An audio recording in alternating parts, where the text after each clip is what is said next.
days start with ZzzQuil Nights. Explore our products at ZzzQuil.com. Use as directed. Keep out of reach of children. Can I open it now? I think you've waited long enough. Yeah, go for it, kiddo. I already have this baseball cap. Not this one. Look a little closer, sweetheart. Signed? Yeah, buddy. I can't believe it.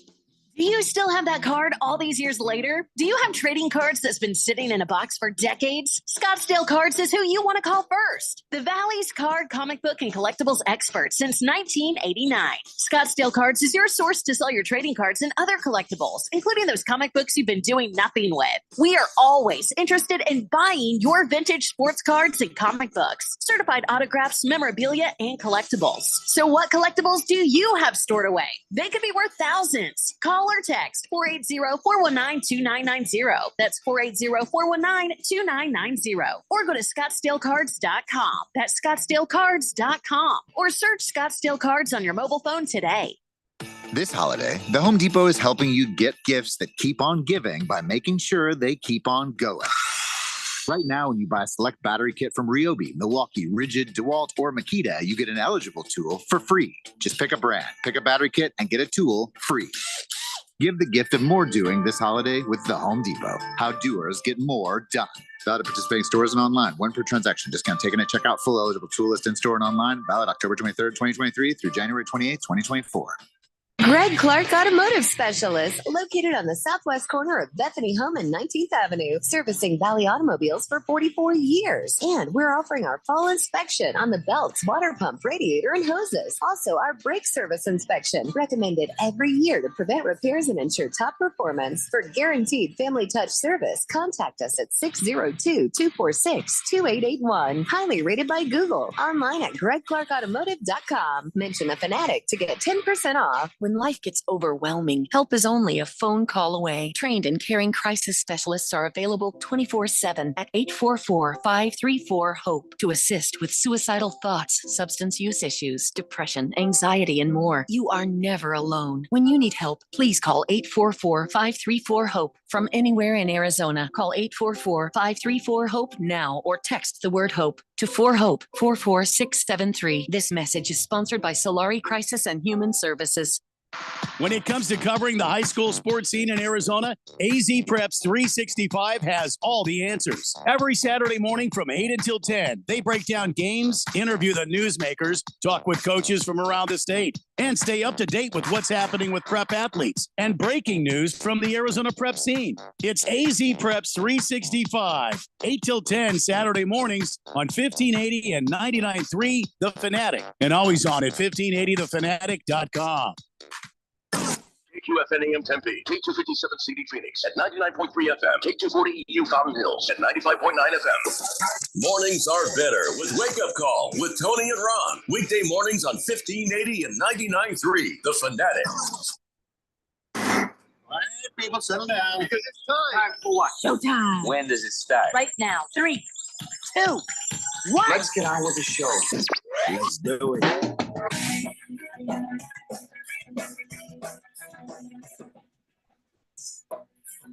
All right, everybody, it's Thursday here on the Daily Blender. I'm your good friend, your radio pal, Jeffrey O'Brien, alongside Randy White. Got Keon Rose in the control room. Ralph from Harmon Solar is joining us. But if you're watching on the YouTube live, your eyes hurt. And you already knew that. We got you guys on the Fanatic text line, 888-368-1580, as we broadcast live in the Harmon Solar Studios in Scottsdale. All right, before we do anything else, it's National Fast Food Day, and Donnie, hey, Donnie, once again, you talk a lot of crap, and then your team loses. Aw. You know, here on this show, we call the Daily Blender, I feel like we've always been very reasonable about our teams. Yes, Ralph likes to give us crap, but he has to acknowledge when the Diamondbacks are playing well. He has to acknowledge when the Suns are playing well, and he's fair about it. You know, a lot of this is just, messing around. But Donnie just has it in his head that we come on the air and all we do is talk ridiculous stuff about our teams, that we think they're going to the championship every single time. The only time we talk about a championship is when it looks like we've got a shot at one, in which we've had a couple of different times over the last few years. But it's never been like this homerism that he accuses everybody in Arizona of doing. And so, this, even when he bet me, and to his credit, he did direct message me and ask me for my Venmo so he could pay up on the bet for the Fry's Fried Chicken, because I did go ahead and accept the bet yesterday. I didn't feel good about it. And the entire time, were we bragging? Were we crowing? Were we guaranteeing a win that the Suns would beat the Timberwolves? Did anybody say anything that could be described as braggadocious or anything? No, we didn't. We haven't. We won't. So I don't understand why he constantly goes on Twitter, calls them the bitch ass Suns, and says all of these fans are bitch ass fans. I don't get it, because that's not what happens here. It's also funny to me because Donnie likes the Diamondbacks. These are the same people, Donnie. Yeah. You're rooting with them in one context, and in the next context, you're absolutely against them. If you thought that they were that way when it came to the Diamondbacks, if you thought they were being reasonable with the Diamondbacks, what makes you think they were different about the Suns? And the other thing is he's run into some people, I think, and he's just got it stuck in his head. That's all people. There hasn't been any bitch ass anybody at this radio station for more than a few months. So trust me when I tell you. Trust me when I tell you, we're not those people, Donnie. Flame on. So listen, last night, wow. I mean, you're going to have your excuses, and I'm going to give them to you. Yeah, Timberwolves were tired. Timberwolves won 7 in a row, and they'd had a back-to-back. All the excuses in the world you want. All right, I'll let you have that, because let's face it, Timberwolves are a good team. The Suns still trying to figure out what kind of a team they're going to be. The Lakers still trying to figure out what kind of team they're going to be. Bad now, because Anthony Davis is getting them street clothes back on. And things did not go well for the Lakers last night against the Kings. But, it's early in the season. A lot of these teams are going to still figure out their chemistry, still figure out what's going on.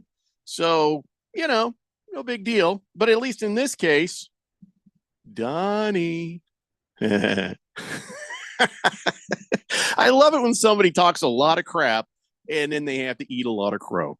I just love that. So yeah, last night I thought we were going to get Beal. I was like sitting there, I kept tuning in going, where's this Beal guy? Where the hell's this Beal guy? He didn't play. So when you talk about street clothes, he's had his on the entire season so far. So the bitch ass Suns beat you without Beal, Donnie. So I don't know what to say.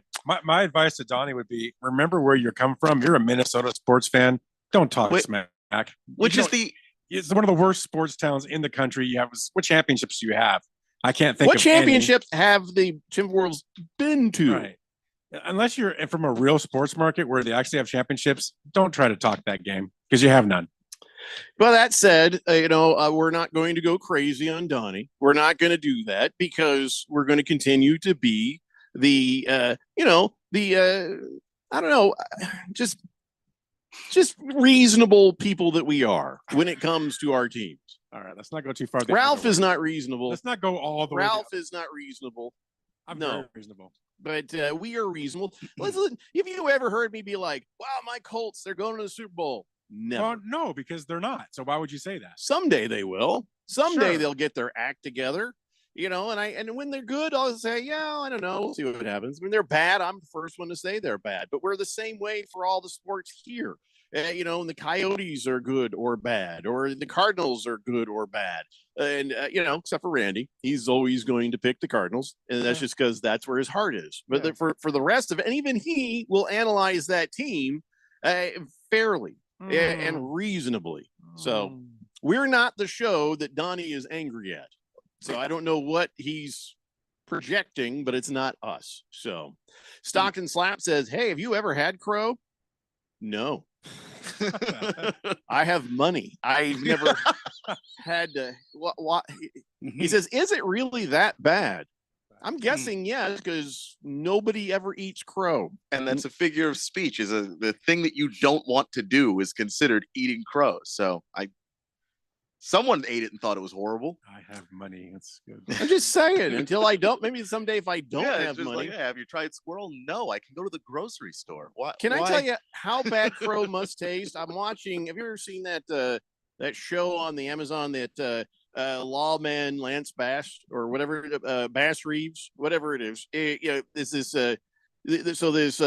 Bass Reeves guy, he's wandering through the wilderness and he's starving and he sees some crows and they're all like kind of sitting around. He comes running at them. He throws a rock at the crows. They fly off and then he just sits there and sucks off the bones of the snake they were eating.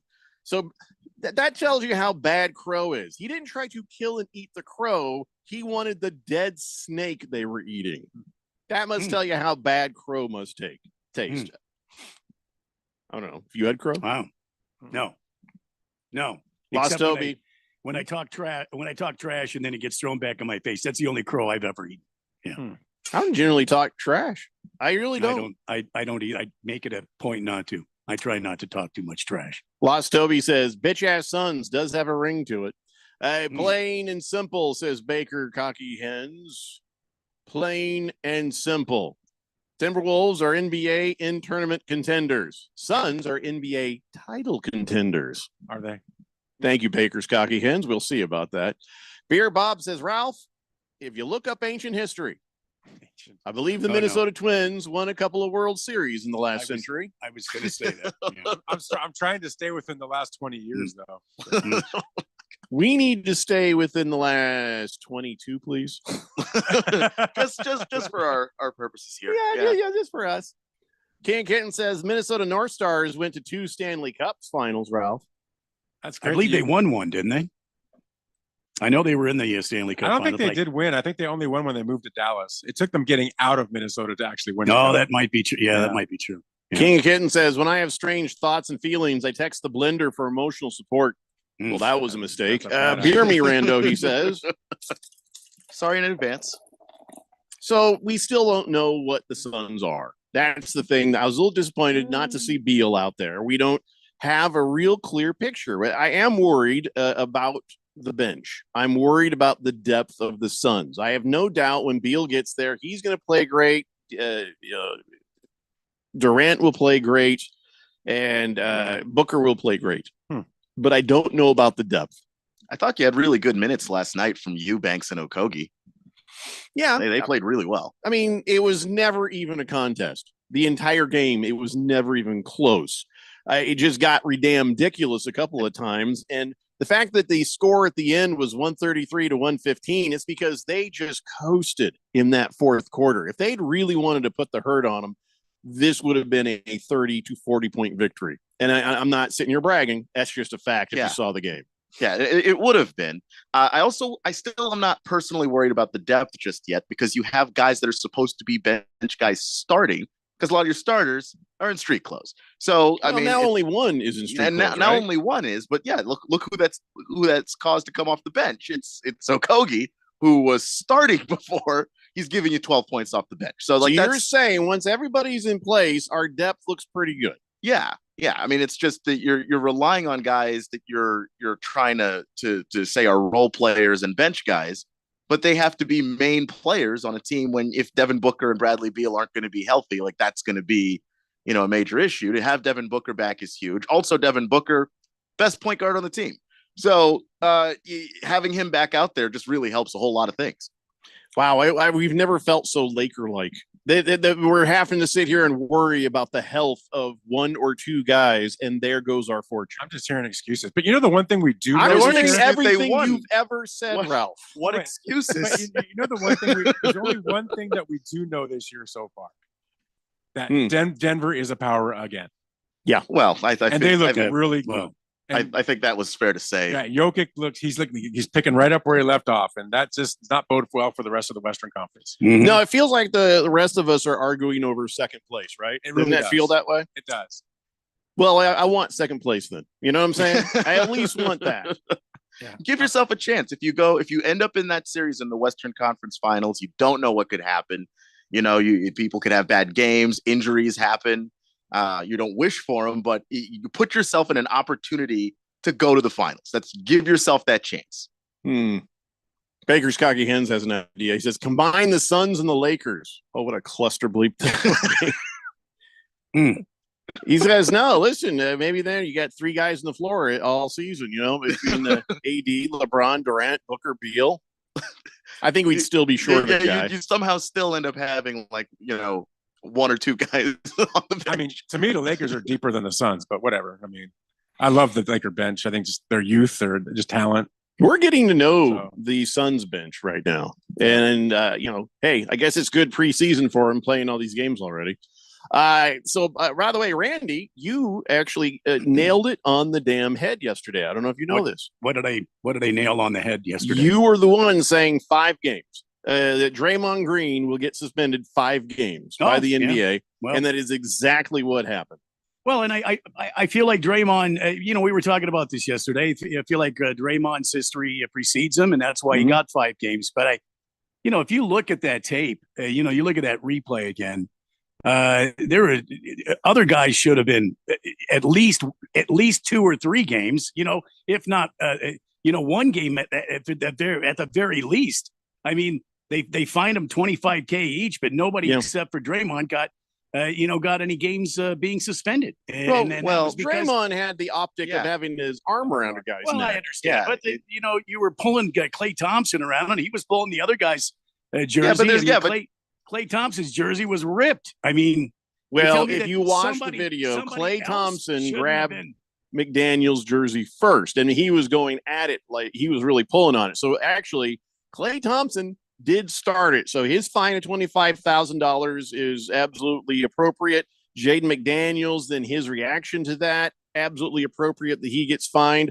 Everything that happened there makes a complete sense. The only thing I'm not sure about is Gobert. He didn't get nothing. He got fined. Why would they fine him?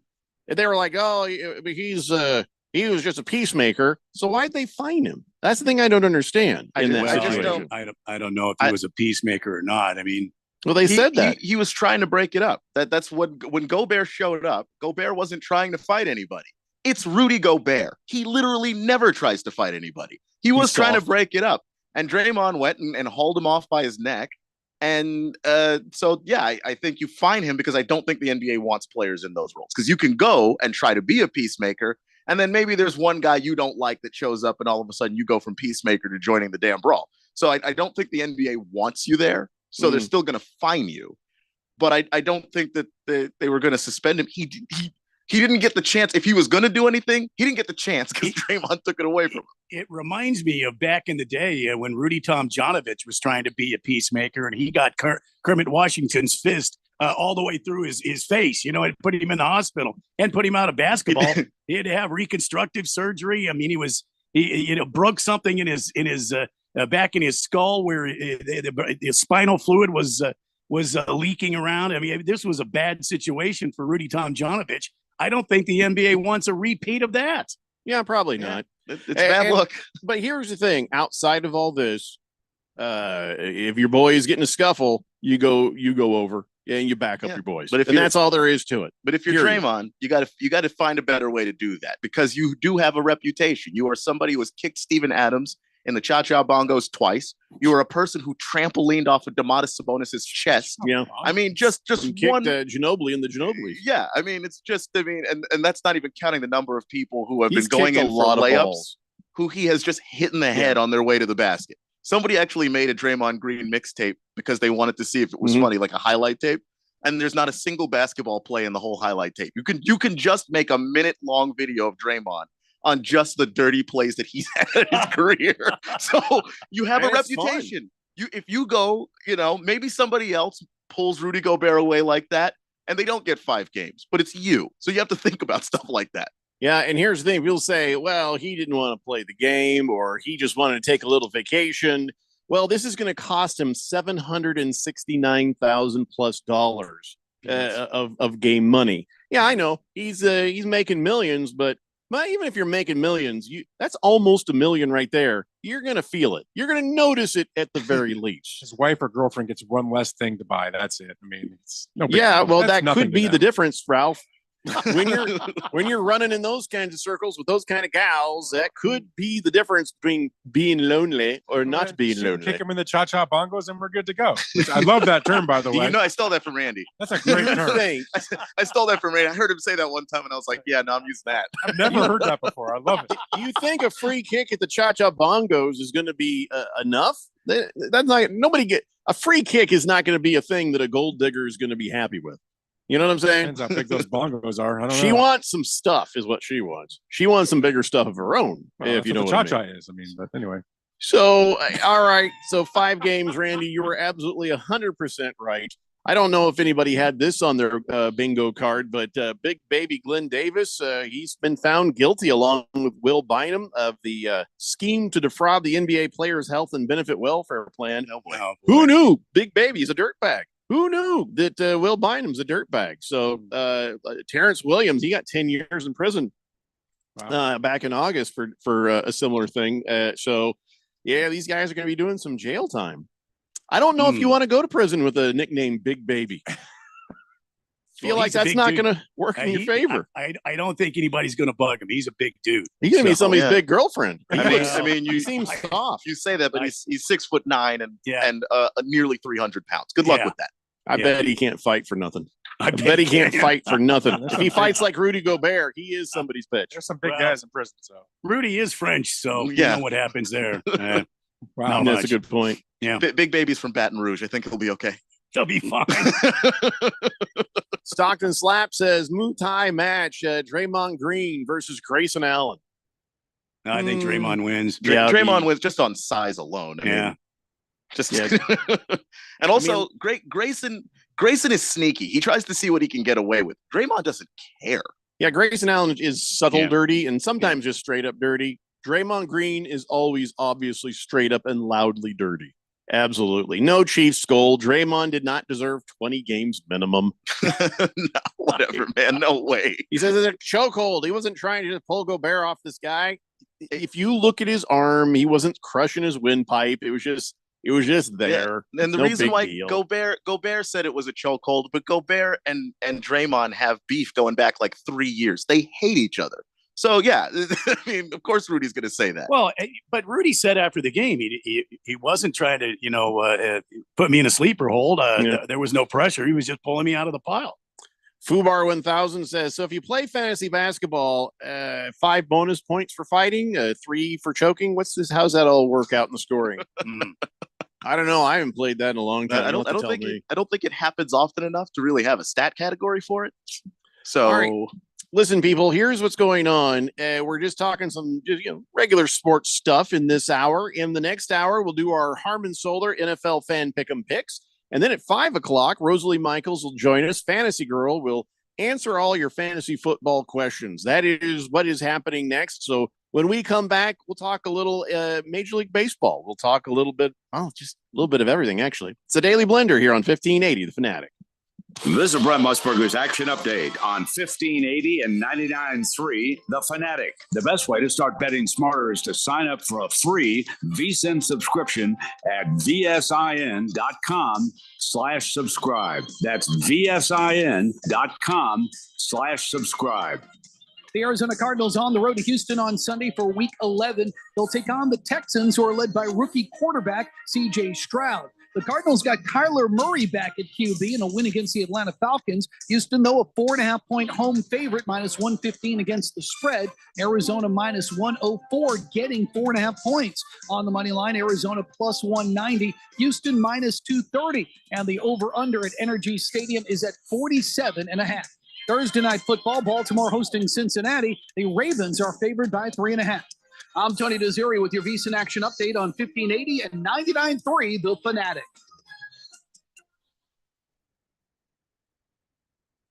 Diabetes, high blood pressure, anxiety meds, everyone's on them. If you're a 50-year-old male, maybe a bit porky, and you may even have type 2 diabetes, $1 million of term insurance may only cost you about $200 a month. Call Term Provider. Speak with Big Lou at 800-511-3535. Big Lou will find a term life policy for you even if you have type 2 diabetes, are overweight, or have high blood pressure. Term Provider has helped thousands of people like you who think they can't afford term life insurance. To buy $1 million of affordable term life for you, all you need to do is call Big Lou at 800-511-3535. Lou will make sure the scales are tipped in your favor. Call 800-511-3535. Big Lou will answer your call and work to fit you into a term life policy that you can afford. Remember, Big Lou's like you. He's on meds too. Call 800-511-3535, 800-511-3535, or biglou.com. Grand Canyon University basketball is back for another exciting season. After advancing to March Madness in 2 of his 3 seasons as the head coach, Bryce Drew brings a team to the court this season, picked to win the conference once again, and led by first-team All-WAC selection Gabe McLaughlin and WAC preseason Player of the Year Ray Harrison. Check out the schedule at gculopes.com to find matchups with San Francisco, DePaul, Liberty, and last year's national championship runner-up, the San Diego State Aztecs. Join me, Michael Potter, and Lopes insider Paul Coro all season long right here on The Fanatic, the home of Lopes basketball.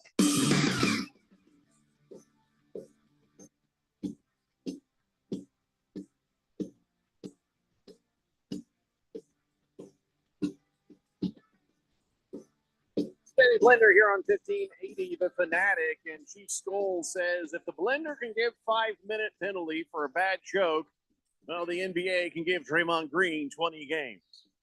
Wow, that's not even apples and oranges. That's not even staplers and heart valves or something. It just doesn't even. Thank you, Chief Skoll. Hey, Randy, this is big news for you. I know how you like the LAPD at night or whatever the hell it is. What is it you like to watch? It's On Patrol Live.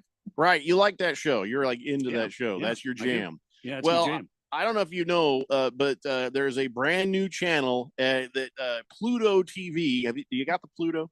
No, I don't have the Pluto. Pluto. You're going to need the Pluto. Okay. They've launched a 24/7 car chase channel. Oh, Jesus. Called Car Chase. It's a very original name. Yeah, what else are you going to call it, right? That's true. Channel is going to include live feeds of real-time car chases, plus on-demand video of chases from local news stations from around the country. And according to Pluto, channel allows you to, quote, watch adrenaline-fueled car chases and high-speed drama 24/7, including live coverage of the real-time chases. I remember seeing the one where the guy blew his head off just here on the I-10 a few years ago. And the guy, the anchor of the network was like, ah! He was like, that Scott Shepard guy from Fox News he was like, he was traumatized. I wasn't traumatized. I was like, oh, that's a shame. Oh, that's too bad. That's a shame. Anyway, what else is on? So, but for you, Randy, I feel like you've got to get the Pluto now. Well, thanks, Jeffco. I'll take a look at that. I appreciate the heads up on that. I'd not heard about that. Yeah. Here's something for Big George. I don't know. For us, this sounds like a nightmare, but for George, it sounds like a dream come true. A Flower Box subscription service is offering to pay somebody $2,000 to watch 12 Hallmark Christmas movies in 12 days. Oh, well, I mean, Big George is your man then. Big George, you're on this, right? The chosen candidate will also be given a Ghirardelli hot chocolate, 2 pairs of fuzzy socks. Gee, I wonder if they have extra large for George. Size 32. True. Yeah. And a 12-month Flower Box subscription. Oh, well, there it is. He's going to be asked to rank each movie by 5 criteria: festivity, predictability, chemistry between characters. Did it make you cry, George? Did it make you laugh? Would you watch it again, George? Anyway, so George, you better get over there and get your applications in. They're open through December 3rd. So nice, Big George. Go get that $2,000. Is he a Hallmark guy or? He's always talking about how he watches Hallmark Christmas movies. That was even before he had a girlfriend. Yeah, listen, but I don't hesitate to. I will not tease him about it. He's 7 feet tall. He could make a fist like Andre the Giant and just pound me like a railroad spike into the concrete. So I will make fun of him because yes, all of that is true, but I am very mobile. Faster. I can escape George. He probably doesn't punch. He probably throws slaps, right? If he's watching Hallmark, have you seen that hand? It's I like don't watching- want to be slapped by that either. if he's watching Hallmark, he's probably fighting like this. Yeah.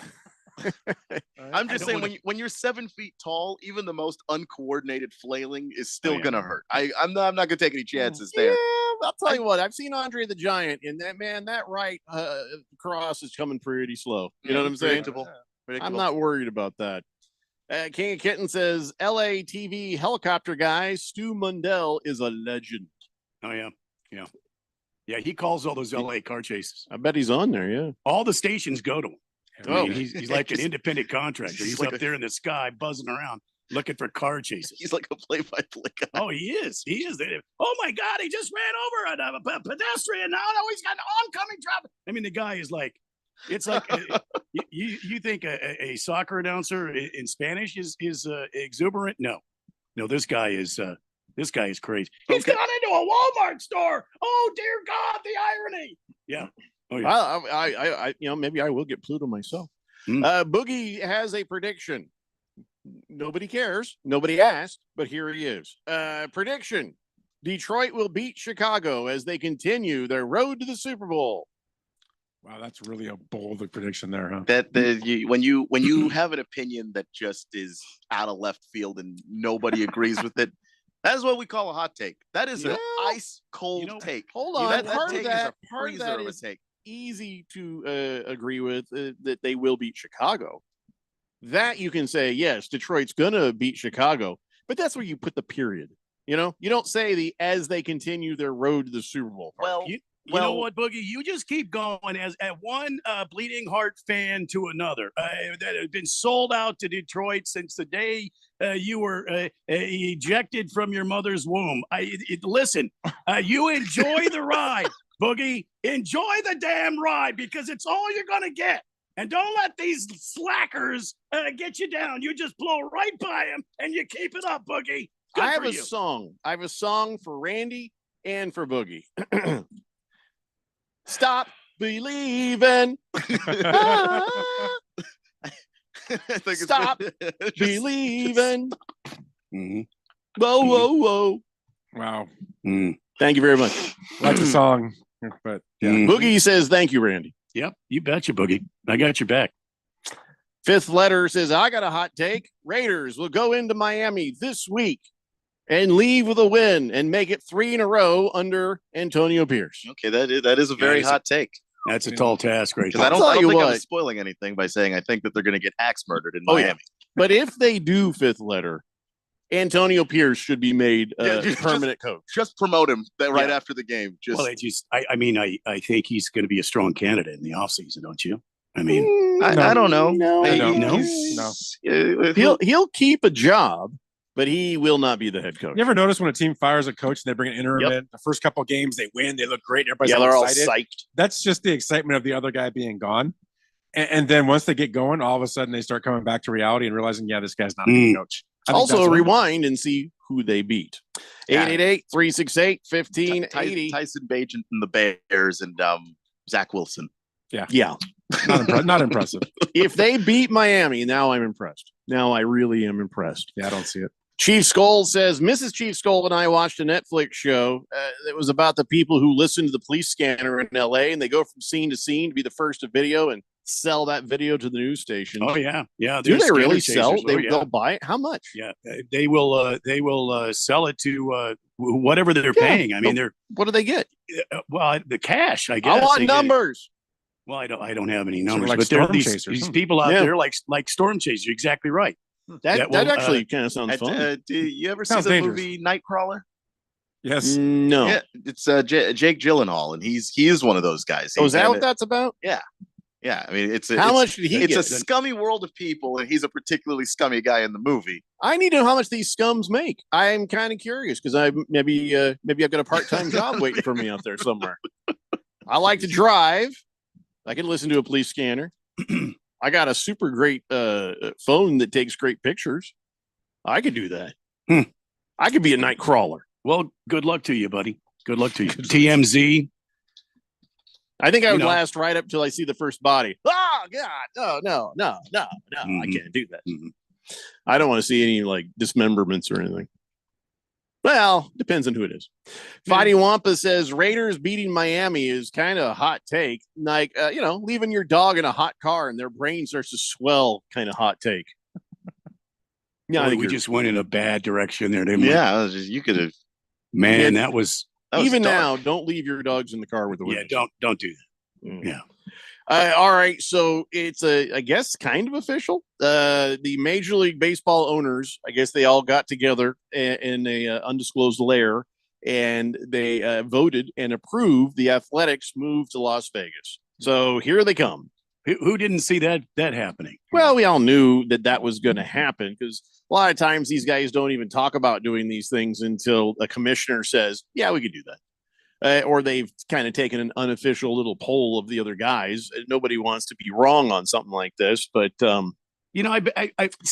was reading some of the stories, some of the the Jeff Passons and people like that out there talking about this. It's been ratified by the owners now. It's just they have authorized the move. The team. I don't know that the team will be ready to move this spring, right. So it's going to be in Oakland for a while. But the thing that kind of grabbed my attention was in all these different places. You see some of the comments, and by majority, everybody hates the idea. But here's my thought: where were you when the stadium was sitting empty and the team was losing? And you weren't out there.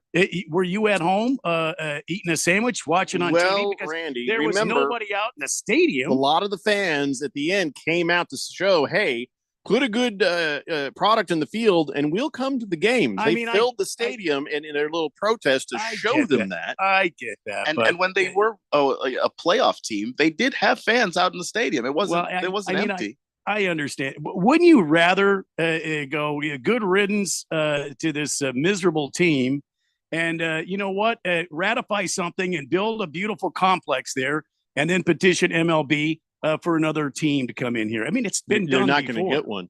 There's no professional sports team looking to come to Oakland ever again. It has been done before. You've lost your football team. You've lost your basketball team. Now you've lost your baseball team.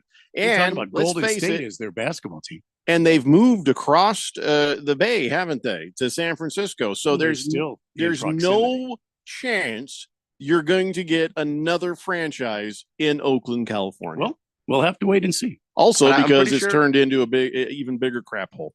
Maybe, but I do think that the Oakland fans would be totally fine if there was a team in San Francisco and they could go there. Yeah, like you said, it's just across the bay. They have a team in San Francisco called the Giants. They have a team in San Francisco called the Warriors. They have a team in San Francisco called the 49ers. So why would anybody put a franchise in Oakland now?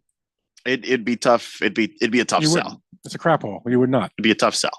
So now, you could give the owners of the A's a big middle finger and you'd be right. You'd probably be right. Yeah. But then again, okay, so now it's happened. Let it happen. But there is somebody who's not happy about that. And I was surprised. But then when I heard the story, it made sense. Mark Davis is crusty about the A's. And you know why? Because he says, well, here's what he says. He says, I won't forget what they did to us in Oakland. They squatted on a lease for 10 years and made it impossible for us to build on that stadium. They were looking for a stadium. We were looking for a stadium. They didn't want to build a stadium. Then they went ahead and signed a 10-year lease with the city of Oakland and said, we're the base team now. And he's always been angry about that it kind of screwed things up for them in Oakland. So, I mean, that is an interesting thought process. Not that they still wouldn't move. I mean, back then when that was all going down, you build the stadium and by now it's elderly and then people are complaining we want a new stadium anyway. But he says, yeah, they marketed their team as rooted in Oakland. That's been their mantra through the whole thing. The slogan they've been using has been a slap in the face to the Raiders. And they were trying to win over that type of mentality in the Bay Area. And, all they did was bleep the Bay Area. So Mark Davis, if you're very strong opinions on the Bay Area, but let me just remind you, you left. You also left. Mm-hmm. I was just going to say that. And you can be salty about what happened back then. Yeah. You can't blame them for what they're doing now. You left and you basically took the opportunity to move to Las Vegas where, I mean, people are going to be filling up your stadium all the time. And now hopefully the A's will get a new state-of-the-art facility, which, by the way, the Oakland City Council did not authorize to build a stadium there. The A's came to them and said, this is a multifunctional facility. It's a baseball stadium. It's got all these commercial annexes and all these apartments and things like that. And the city said, no. Mm-mm. So that's when this thing came down and said, okay, well, then we're leaving. I'll never blame a city or municipality for not raising taxes or footing bills for things that billionaires should pay for themselves. I get you. But I mean, even if Vegas weren't offering anything, oh man, the sparkly lights, the newness of it, and looking at probably how the Raiders have improved their fortunes by being there. Well, the A's are like, hell yeah, let's get in on that too. So I don't know, man, I can't blame them. Can't blame them, I guess. Have you seen the renderings of the new stadium? No, I have not. Wow. And it's on the Strip. It's on the Strip. It's right across the street from the MGM. I mean, it's on now the Strip. It's now a destination stadium. It's a beautiful stadium. Yeah. What we're looking at, it's unbelievable. I just want to go to that giant eyeball. That's what I want to see. Doesn't that just leave the Golden State Warriors in Oakland now? They're not in Oakland. Aren't that they were? They're across. They're across not called the Oakland Warriors. They're the Golden State Warriors. Where are And they they're now? in San Francisco. They have a brand new facility there. Oh, okay. So there's nothing left in Oakland. And by the way, so yeah, we don't know where the hell the A's are going to play next year, even now. I mean, well, after 2024. Are they out of there now or are they out of there after next year? I would think next year because they don't have a stadium to play in. Yeah, it's going to take Las a year Vegas to go. yet. No, it expires after the 2024 season. So they got another year at the Oakland Coliseum. And then after that, they don't have anything figured out. They're just trying to figure out will it be somewhere in Nevada or, will they? They'll probably play in Henderson because they've got a pretty good facility in Henderson that they can at least sort of like what the Coyotes have done playing at the Mullet Arena. It's a smaller facility. It's, I think, a AAA facility, but they could play there. So the Blue Jays did it during the Corona thing. Why didn't they just get their damn facility built first before they left Oakland? No, I mean that had to go through the Las Vegas City Council, and the voters had to vote on it, and all this other BS. So you could just sign an extension with the where they're at now in Oakland. Hey, we'll play here 4 more years, or how many years it takes for that thing to be built. It won't take long to build. Yeah, and I don't know if the people who own the facility in Oakland would be willing to negotiate. Because remember, the same thing with the Coyotes. They just got whatever happened in Glendale was so bad they just couldn't reconcile it, even though it would just make sense to say, hey, could we stay here for like 2 more years? Yeah, when emotions get in, I guess common sense goes out the window because in the case of Glendale, that would have been a couple more years of money for you. And that would have been a couple more years of not having to squeeze everybody into a 5,000 seat facility. It would have been great if people can be reasonable. You know what's interesting is the stadium that they're building is going to cost. They said $1.5 billion. Mm-hmm. Sounds about right. It's only going to have 30,000 seats. That's it. That doesn't make sense. For the Coyotes? One of the smallest parks in baseball. No, for the A's. Oh, for the A's? Yeah. 30,000 seats. That's it. Why do you think that is? They're trying to keep the price of the tickets high because it's Vegas? I think so. And you're going to be able to, 30,000, you would think you could fill nightly, right? I mean, the last thing you want to do is probably put a 50,000 seat stadium up for the A's. And it looks very empty. Is it an enclosed stadium? Does it have a retractable roof? It's an open stadium. It's got some weird covering on part of the roof that they've drawn, and it's where the Tropicana. It's where the Tropicana is. So I think the Tropicana is getting blown up and taken out. Okay, that is dumb as hell that they're doing that because it gets almost as hot in Vegas as it does here. No, absolutely. For them to build something like that with no roof is asinine. It's got like a half roof. There's parts of fall you can't play in that thing. Seriously, it's going to be too hot. Well, the minor league teams play. I mean, you got the Las Vegas minor league teams that are playing out minor there. Leaguers. Nobody cares about them. I'm just saying. That's on the Vegas Strip. They need a roof. They need a roof. Maybe they're going to have some big misters. I don't know. All right, we got a lot of people on the text line with a lot to say about this nonsense. And, of course, we're getting closer to doing our Harmon Solar NFL Fan Pick'em picks and answering your fantasy football questions. Keep it here, kids. We'll be right back. It's the Daily Blender here on 1580 The Fanatic.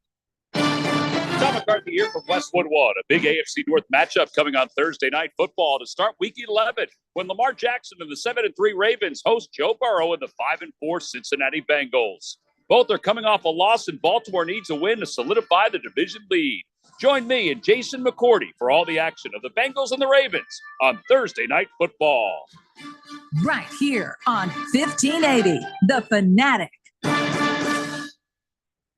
For the ones who get it done, the most important part is the one you need now. And the best partner is the one who can deliver. That's why millions of maintenance and repair pros trust Grainger, because we have professional-grade supplies for every industry, even hard-to-find products. And we have same-day pickup and next-day delivery on most orders. But most importantly, we have an unwavering commitment to help keep you up and running. Call, click Grainger.com, or just stop by. Grainger, for the ones who get it done. O'Reilly. When you need auto parts, O'ReillyAuto.com is just a click away. We offer convenient options for you to get your parts, tools, accessories, and supplies quickly. Order online and pick up for free at your local O'Reilly Auto Parts store, or you can have your parts delivered right to your door with free shipping on most orders over $35. Visit O'ReillyAuto.com. O'Reilly Auto Parts.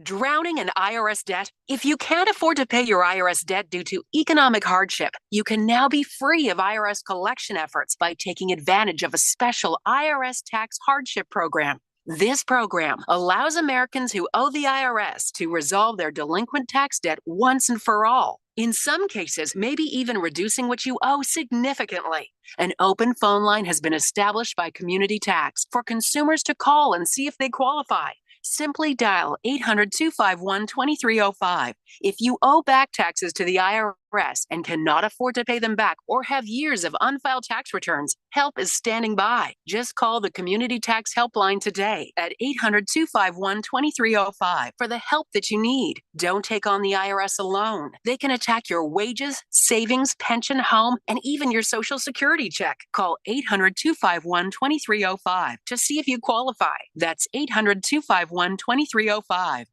Sun Devil football returns to Mountain America Stadium to take on the Oregon Ducks Saturday, November 18th for the Salute to Service game. Forgay will throw for that far corner. Caught for a touchdown. Get your ASU Oregon tickets today by calling 480-727-0000 or go online to sundeviltickets.com. Gadaboo with the catch, has the first down, stays on his feet, and he's going to go to the 20, 10, 5, touchdown Devils.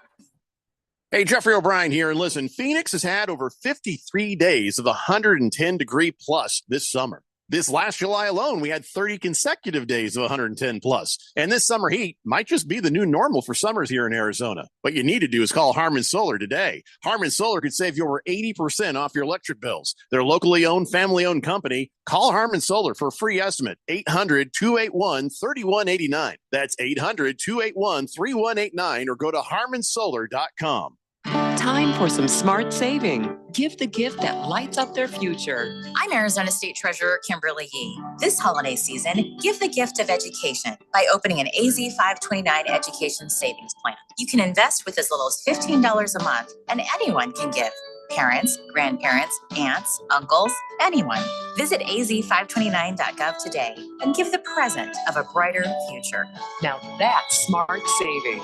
Sponsored by the Office of the Arizona State Treasurer. Greg Clark Automotive Specialist, located on the southwest corner of Bethany Home and 19th Avenue, servicing Valley automobiles for 44 years. And we're offering our fall inspection on the belts, water pump, radiator, and hoses. Also, our brake service inspection, recommended every year to prevent repairs and ensure top performance. For guaranteed family touch service, contact us at 602-246-2881. Highly rated by Google. Online at GregClarkAutomotive.com. Mention the Fanatic to get 10% off. Before becoming a professional announcer, I took the announcer oath, which forbids me from misleading listeners. Just wrap your heads around the reality of that. That means I speak the truth when I say You can listen to us on your smart speaker. just say, listen to 1580 The Fanatic.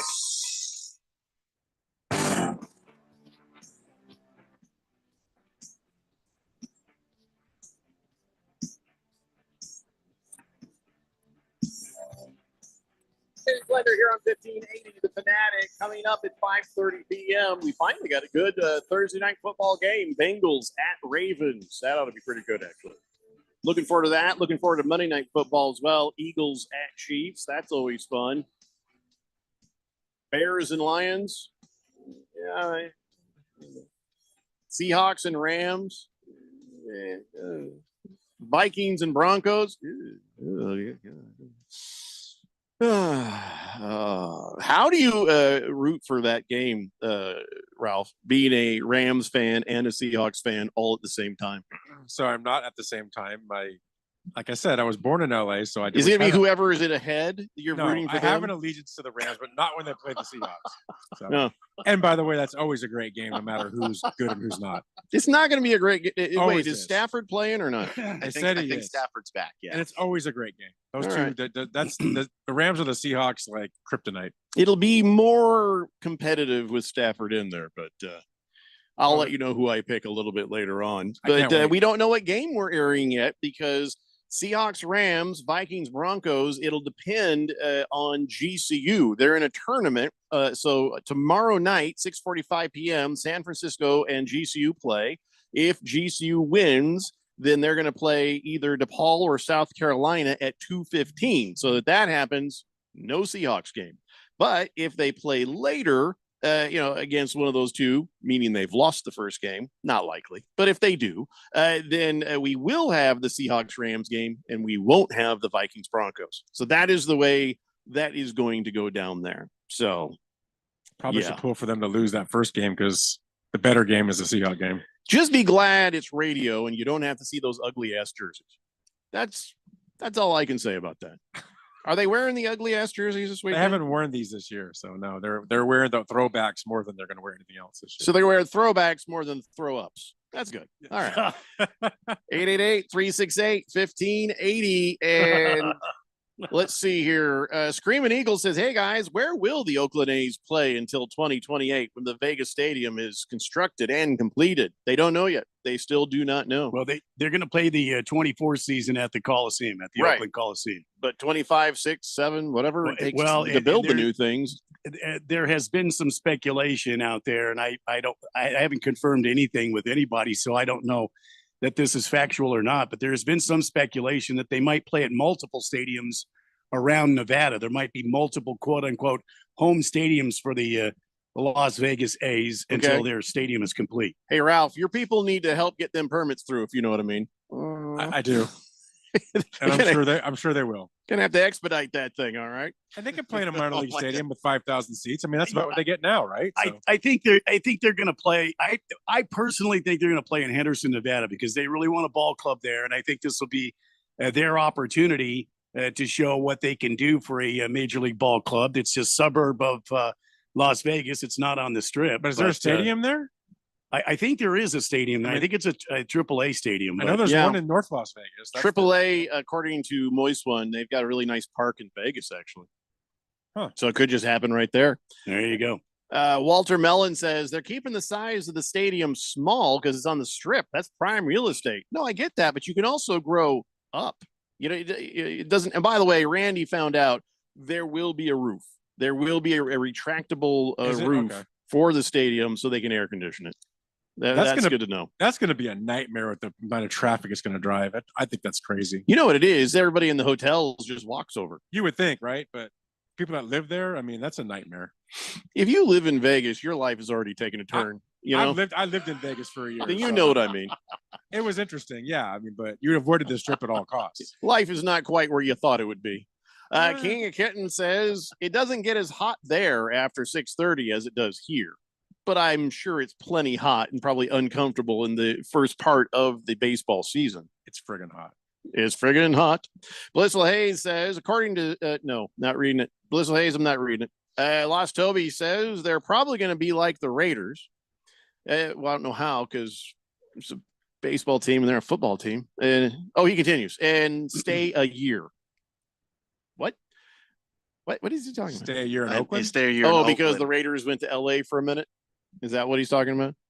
No, I think the Raiders stayed that extra year in Oakland before they went to Vegas. Well, they're already booked to be there a year. So you're thinking maybe they'll make a deal for 1 year. Well, so far, nothing yet. Moisman says that nice AAA park in Vegas is in a place called Summerlin. Oh, is it Summerlin? Okay, my That's the other side of the apologies. valley, yeah. Don't know what that is. It's the other side of where Randy was talking about, a completely different side. Speaking of Vegas, the other day we were talking about how the temperatures are actually going to be not quite what they need for the tires at the F1 race. Well, now, the F1 drivers, how there's sometimes a benefit. You're like, yay, I'm going to go ahead and take advantage of that free parking. I'm going to take advantage of the buffet, free buffet. Hell yeah. You stay at a hotel or something. Well, Formula One drivers that are coming out there, they've got a perk that maybe you shouldn't take. You're sitting in the car, you start to get a bit itchy. It's not easy to scratch things. What I'm talking about is the famous Chicken Ranch brothel workers, Addison Gray and Alice Little. They're saying free sex to F1 drivers. Come on down and we'll make it more exciting for you. Right. Free rashes. That's awesome. Free herpes for everyone is what I hear when they say that. They also say 50% off for guests, people who come out for the race. 50% off. Yeah. Wow. Everyone can get crabs. I mean, it just STDs for everyone. Yeah, that's so Daniel Ricciardo, Max Verstappen, Lewis Hamilton, they go rolling into the Chicken Ranch there to you get the freak on. You'll know when they're there. You're like, that it'd be very loud when they pull up. To happen. Yeah, I don't think those guys are well taken care of. I don't think they need the Chicken Ranch. I would imagine zero will show up for this. Zero. Well, maybe the pit guys. Well, they're not drivers, although they'll probably put on. There's a big fat guy just squeezed in like a sausage into a driver. I'm a driver. You're going to see all the guys in the pit during the race and they're scratching themselves. Sitting there. We don't understand what's happening. The pit times are really down this year. Yeah. Anyway, so I would no, thank you. No, thank you. Married, single, nothing. Freshly out of prison. No, thank you. Just not going to do that. Not going to do that. Hey, by the way, all these owners got together for Major League Baseball, and there's a thing that has been discussed. It is starting to creep into the conversation. They're thinking of maybe shortening the pitch clock when there's runners on base. What do you think of that? I hate it. Why? You hated the pitch clock to begin with. Now you like it. What do they want to bring it to now? 15? 10? I'm not sure. They're saying, per the report, Major League Baseball Competition Committee is considering that they would shorten the pitch clock with runners on base from 20 seconds to 18 seconds. Pitch clock without runners on base would remain at 15. What's the point of that? Wow. So you're going to reduce it by 2 seconds, huh? Wow. There's no value. This is not about. See, originally the pitch clock stuff that was about pace of play. This is about basically putting just a little bit more pressure on pitchers to give runners a little bit more of an advantage. That's the only purpose that it serves, and absolutely none of those rules do I actually like. So, maybe it's just me. I don't like the limits on pitch overs. I don't like I don't like the 3 batter minimum. They've taken a lot of strategy out of the game with that. I agree. I have accepted the pitch clock. I think it has helped the pace of play, and I'm still an advocate against the ghost runner. I don't care what they say. It does nothing for the game. Absolutely nothing for the game. Does not shorten the game. It does nothing. And how do you, as a baseball fan, how do you rationalize that this runner showed up on second unaccounted for? I still don't get it. Real fast, everybody who's asking how to become an F1 driver, we don't have that information. I would guess that ship has sailed. Yeah, that would be my guess. Yeah, I don't even know. It's too. If you're not already an F1 driver, it's too late for you. Beer Bob says, so half off the Bunny Ranch. Is that full service, or do you only get half service? Like, you have to pick the top or the bottom. I don't know, Beer Bob. You'll have to call them. Wow. I imagine they're online. Foobar 1000 says, free sex. Is that an invitation for Bob Kraft? I'm sure it's gotten his attention. I feel like his spidey senses are tingling. Pretty sure he's not an F1 driver. I think they'll see right through that. You couldn't shoehorn him into one of them cars. I think at this point. No. Just another face in the crowd says, so the Chicken Ranch is only going to get a guest half off? That's right. They're going to leave you wanting. Boogie says, Las Vegas Oprah. And you can chlamydia, and you can get chlamydia, and you get chlamydia. Oh, I see what he's doing there. Badly typed. You get chlamydia, you get chlamydia, you get chlamydia. Berg says, afternoon, guys. What a time to tune in, huh? Yeah, I hope your kids weren't in the car. Choro is heading to Vegas, yes, to be an F1 racer. All right, guys, we're going to do our picks next. Come on back. It's the Daily Blender here on 1580, The Fanatic. This Thanksgiving at Total Wine and More, find bourbons and Cabernets that you adore. Our helpful guides are so friendly and nice. So many bottles to try at the lowest price. So gather with friends as you sit down to eat. Grateful for all who made Thanksgiving complete.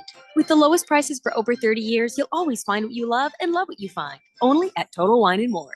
Drink responsibly, B21.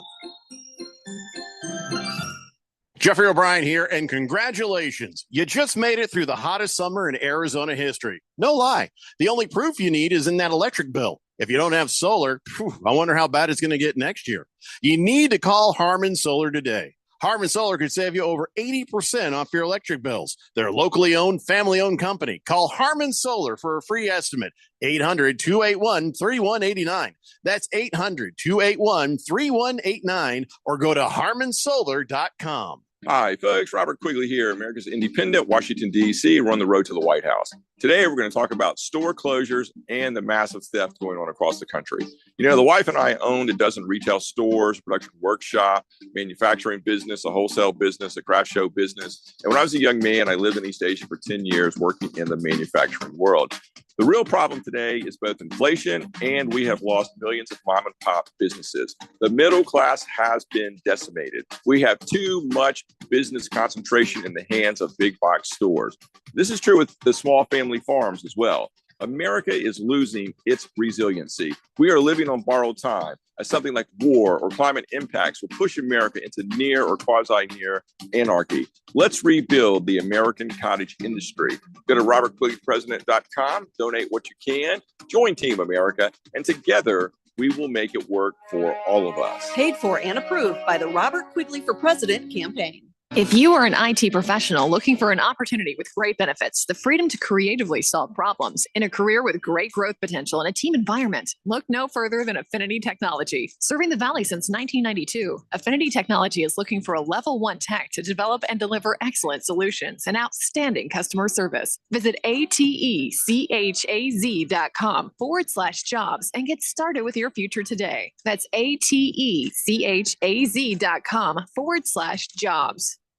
When it comes to covering the high school sports scene in Arizona, AZ Preps 365 has all the answers. Every Saturday morning from 8 until 10, they break down games, interview the newsmakers, talk with coaches from around the state, and stay up to date with what's happening with prep athletes and breaking news from the Arizona prep scene. It's AZ Preps 365, 8 till 10 Saturday mornings on 1580 and 99.3 The Fanatic, and always on at 1580thefanatic.com. Live from the Harmon Solar Studios in Scottsdale. This is KQFN Tempe. Also transmitting on K25CD Phoenix at 99.3 FM. And K240U Fountain Hills at 95.9 FM. All right, people, settle down. Because it's time. Time for what? Showtime. When does it start? Right now. 3, 2, 1. Let's get on with the show. Let's do it.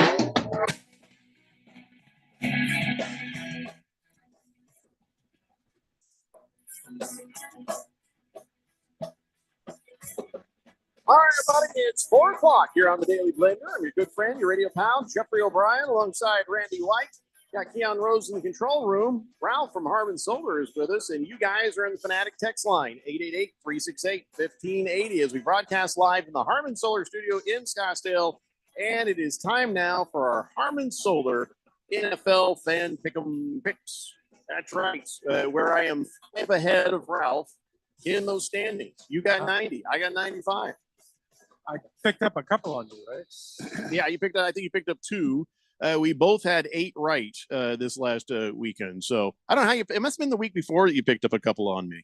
I thought I had one on you last week too. Maybe you've just sort of inched up. I can't remember, but I know what it says now. It says I got 95 and you got 90. And I was sniffing around the top 10, and then I fell back down to earth a little bit this last week, hoping to do better this week. And hopefully whoever's listening out there is going to do so well, they'll win themselves a jersey as one of our weekly prizes. So if you've never even played before, if you just got on right now, got in there and joined us and did picks this week, you could win a custom NFL jersey. You can get one of any player you want, any color, I'm not a color, but, home or away or whatever. And or you customize it, anything you want, you can have if you are the weekly winner. So it's worth jumping on and doing. I think we still have a link on 1580thefanatic.com where you can join us and do the picks. As for everybody else, Choro is the man right now with 103 correct picks on the season so far. And he's I think he's got a two game lead on Bacher 44. So good luck to everybody. And I figured, well, let's get this thing going. I think if we start now, we don't dilly-dally, if we don't screw around too much, we could do every game. We could end up doing every game from this week. No kidding. Okay. But knowing us, I find that doubtful. I find it doubtful. But let's go ahead and start with tonight's game, Thursday Night Football. The Cincinnati Bengals and Joe Burrow. Even though there's been some controversy over a picture that had a brace on his hand, and then suddenly the Bengals deleted it off the social media. Does it mean something? Does it mean nothing? The Baltimore Ravens at home. And I tell you what, this might be one of your better Thursday Night Football matchups, that's for sure, even though Cincinnati kind of lagging behind in the old win column. But all right, Keon, why don't you tell us what is going to happen tonight? Yeah, I think this is going to be a really good game. We got 2 teams that are division rivals that are both, seeing themselves as contenders to win that division. They're both coming off of losses, so I imagine they're both going to be pretty ticked off.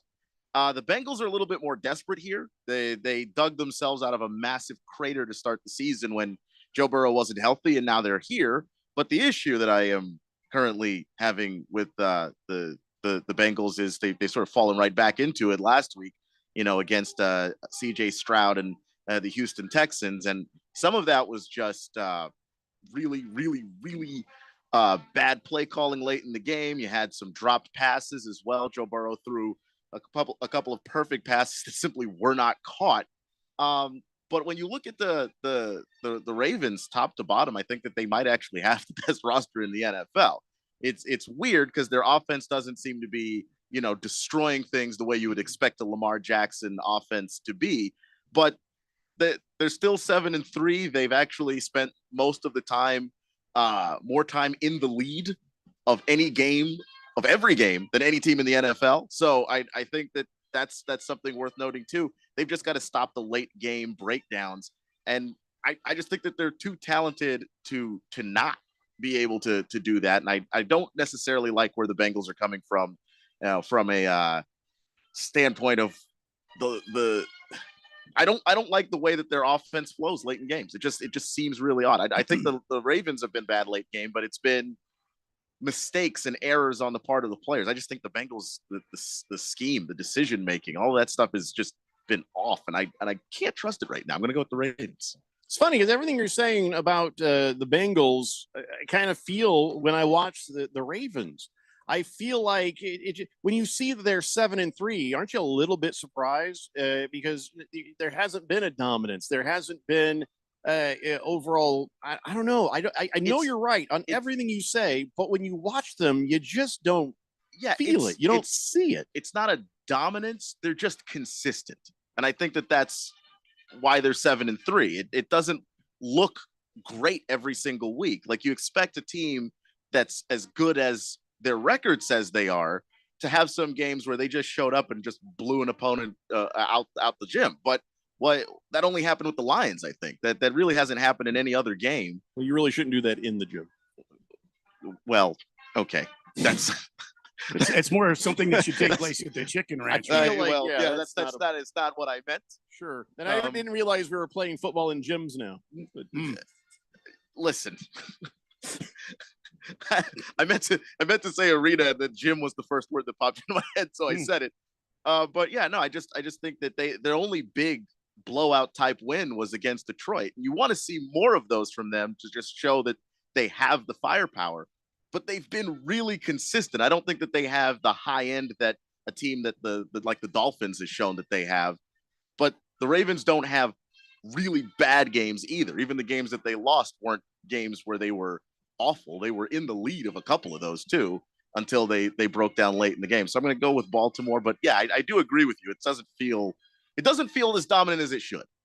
Mr. Pringle says, I could read War and Peace from cover to cover in the time it takes Keon to make one pick. Okay. I'm not gonna lie. I thought it was information that you wanted. I could just make the pick. I could just say Ravens, but where's the fun in that? I'm gonna go Bengals. I'm gonna go Bengals on this. I feel like I don't know. I'm just going Bengals. Also, I'm going Bengals to be contrarian. Read Moby Dick next time. It's longer. What do you say about his what? Ralph, what do you say? It's Is kind it of the true. Ravens or the Bengals? I mean, it's true. Keon was talking, and I kind of got lost. We're talking about Ravens and Bengals. I thought people wanted information. Yeah, my bad. I started thinking about other things. I mean, it's November 16th, 2023, Ralph. Yeah, but it took about a year to talk about that. So, okay, anyway, I'm stuck. I don't know, man. I Baltimore, I've seen them look so good against a couple of teams and then just so bad. Mm-hmm. I think I'm with you. I think I'm going to take Cincinnati. I'm struggling with this, but I think Cincinnati is getting their stuff together, and I think Baltimore's just kind of a little lost. I wonder if we're dumb for doing this because I'm taking Cincinnati, you're taking Cincinnati, and we're expecting that they'll get their act together, and we have not seen it yet. Why do we think it's this game? I think there's something about being on the national television spotlight and just we're at week 10 now, week 11 now. It's time to get going if you're going to make a run, and we've seen that. Some of that's starting to come in with them. I don't know. I just think they take this game. I think Baltimore is so. And honestly, I just want to piss Raven Kid off because I don't like him. So I'm gonna take the Bengals. Known better.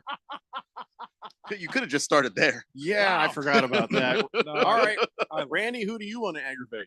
Well, I don't want to aggravate anybody. Last time the Ravens met the Bengals, it was in Cincinnati. It was in September, and it was 27-24 with the Ravens winning by 3 points. Tonight, it's a different night. They're in Baltimore. It's the second time they faced off against each other. You've got a Bengals offense like Keon covered that you just don't know what they're gonna who's gonna show up. Excuse me, I think I'm having a stroke. And on the other hand, the Ravens just haven't looked like a great team either. I don't know which way to go, so I think I'm taking Baltimore tonight, just because it's at home. And just because I feel like the Bengals don't have any rhythm yet. They haven't picked up any steam this season. All right, moving on to our next game that's on 1580 The Fanatics. Sunday morning, we got the Lions and the Bears. Hooray. So do we need to go into depth on this at all, or is it just pretty obvious the outcome is going to be the Detroit Lions big over the Chicago Bears? Does anybody disagree? No. Justin Fields is back. I don't see that makes enough of a difference. Yeah. So I'd like to hear Keon's data about it. I think you just did. I know there's more. What more is there? What I try to do is I try to give you, look, here's how one team could win. Here's how another team could win. Here's my pick. Apparently that's not appreciated. Didn't know that. Oh, it's appreciated. Don't be a baby. Hefty Lefty, don't send in your fantasy football questions yet. Yeah. We're not going to talk to you about Ayuk, Mostert, or Gus Edwards right now. Not doing it. So everybody agrees it's the Detroit Lions winning that game. Yes. Yeah. Bears are still the Bears. Even though I'd laugh my ass off if the Bears win. Yeah. because I would be able to picture Boogie losing his bleep. Just absolutely. All right, the next game that might be on 1580 The Fanatic. No, we're going to wait on that one until later. Let's talk about Vikings and Broncos for Sunday night football. Again, do we need to? I guess we kind of do because, Russell Wilson, they're saying, he's playing better. I'm like, is he really? I mean, he is. But that doesn't mean that he's great. That doesn't mean that he's playing at the level that we've seen him play at before. But he was playing horribly to start the year. And now he's playing like a middle of the pack NFL quarterback, which is actually what I thought he was going to be at the beginning of the year. He's finally eventually gotten there. Yeah, you wouldn't give Denver much chance, except for Minnesota's got a new quarterback, and I know everybody's like, "Wow, Josh Dobbs is killing it." Boy, what were the Cardinals thinking? Whoa, what were the Cleveland Browns thinking? But you know what? Still, it's I don't know. I mean, Denver defense could make it a hard day for Josh Dobbs, and Minnesota can make it a hard day for Russell Wilson. I'm really not sure what to think of this. Randy, what do you think of this? Well, again, it's another damned if you do, damned if you don't kind of pick. I'm taking Denver because they're coming off of a big emotional win, and the Denver defense did look a hell of a lot better.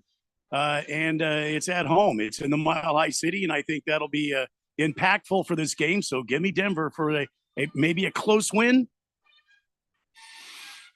The Bills lost that game. I don't think Denver won it. I'm going to give this to the Vikings. It pains me to do that. It pains me to make Donnie happy. But I just feel like as far as fully realized team, it's like, well, who's the grown-up? It's never Denver. Denver's never the grown-up. So I got to go with the Vikings. Ralph? I would agree with you, but they also just beat the Chiefs pretty badly too. Right? I mean, Russell Wilson's got that look again. I mean, I know that look. And he made some phenomenal plays in that game. He looked like the old Russ, and he's looked good for the last 3 weeks. I think you have to go with Russ. He's got the hot hand right now, and I think he finds a way to keep it going. I'm going to go Denver. I'll tell you what, Ralph. I will believe if he pulls this one off.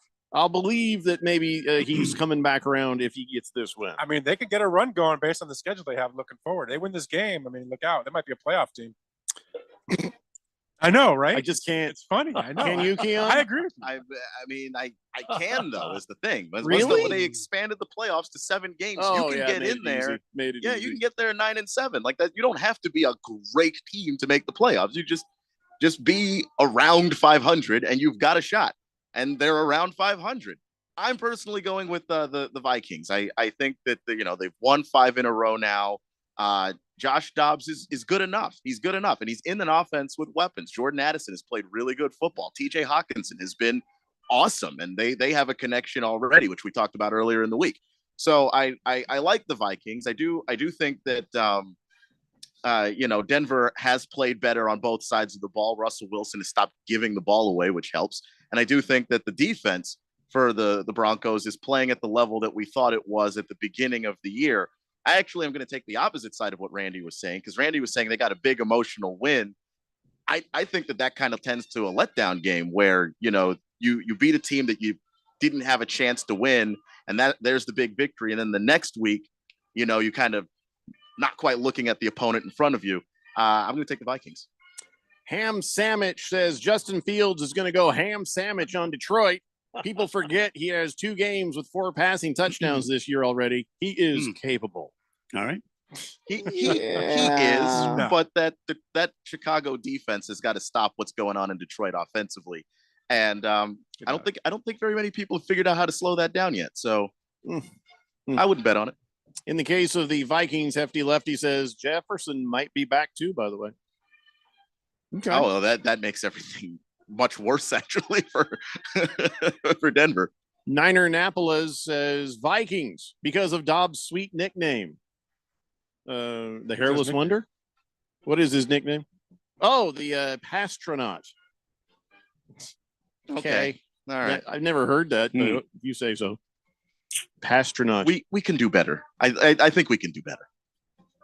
He's out of control manscape. Maybe that was a nickname that you use. It just wasn't his choice, to be honest. How about this as a nickname? Nair Bear. Yeah. Just because Yes. That stuff smells bad. I had 2 sisters. I just want you to know that if somebody's using Nair. I don't know if they still even make that stuff. I feel like it should be against the law. Some sort of toxic waste. That's what killed the hair. Woof. Yeah. Niner Annapolis says it's going to be, it's going around in fantasy football world because I guess he's a rocket scientist or something. Yeah. No, that's true. Listen, I got nothing against Josh Dobbs. What hell of a story. Good guy. Smart guy. He's getting his moment. He's getting his chance. Geno Smith got his. Nobody ever thought that would come. So here's Josh Dobbs getting his chance. Let's see if he can keep it going. I hope he can. I actually do. Not just because I picked the Vikings, but I just hope he can for him. I do like NoHo Harry. I just love that guy. All right. So what's next here? Let's see. Why do you keep calling me that? What? No. Have you not ever seen the show Barry? I have not seen the show Barry, but I did look up NoHo Harry. Yeah, NoHo Harry, and he looks like him. Yeah, okay. Yeah, he does. NoHo Hank. It's a perfect fit. You'll see. All right, let's talk about the Eagles and the Chiefs. Monday Night Football, another good matchup this week. I don't know, is that a better matchup than tonight? I think it is.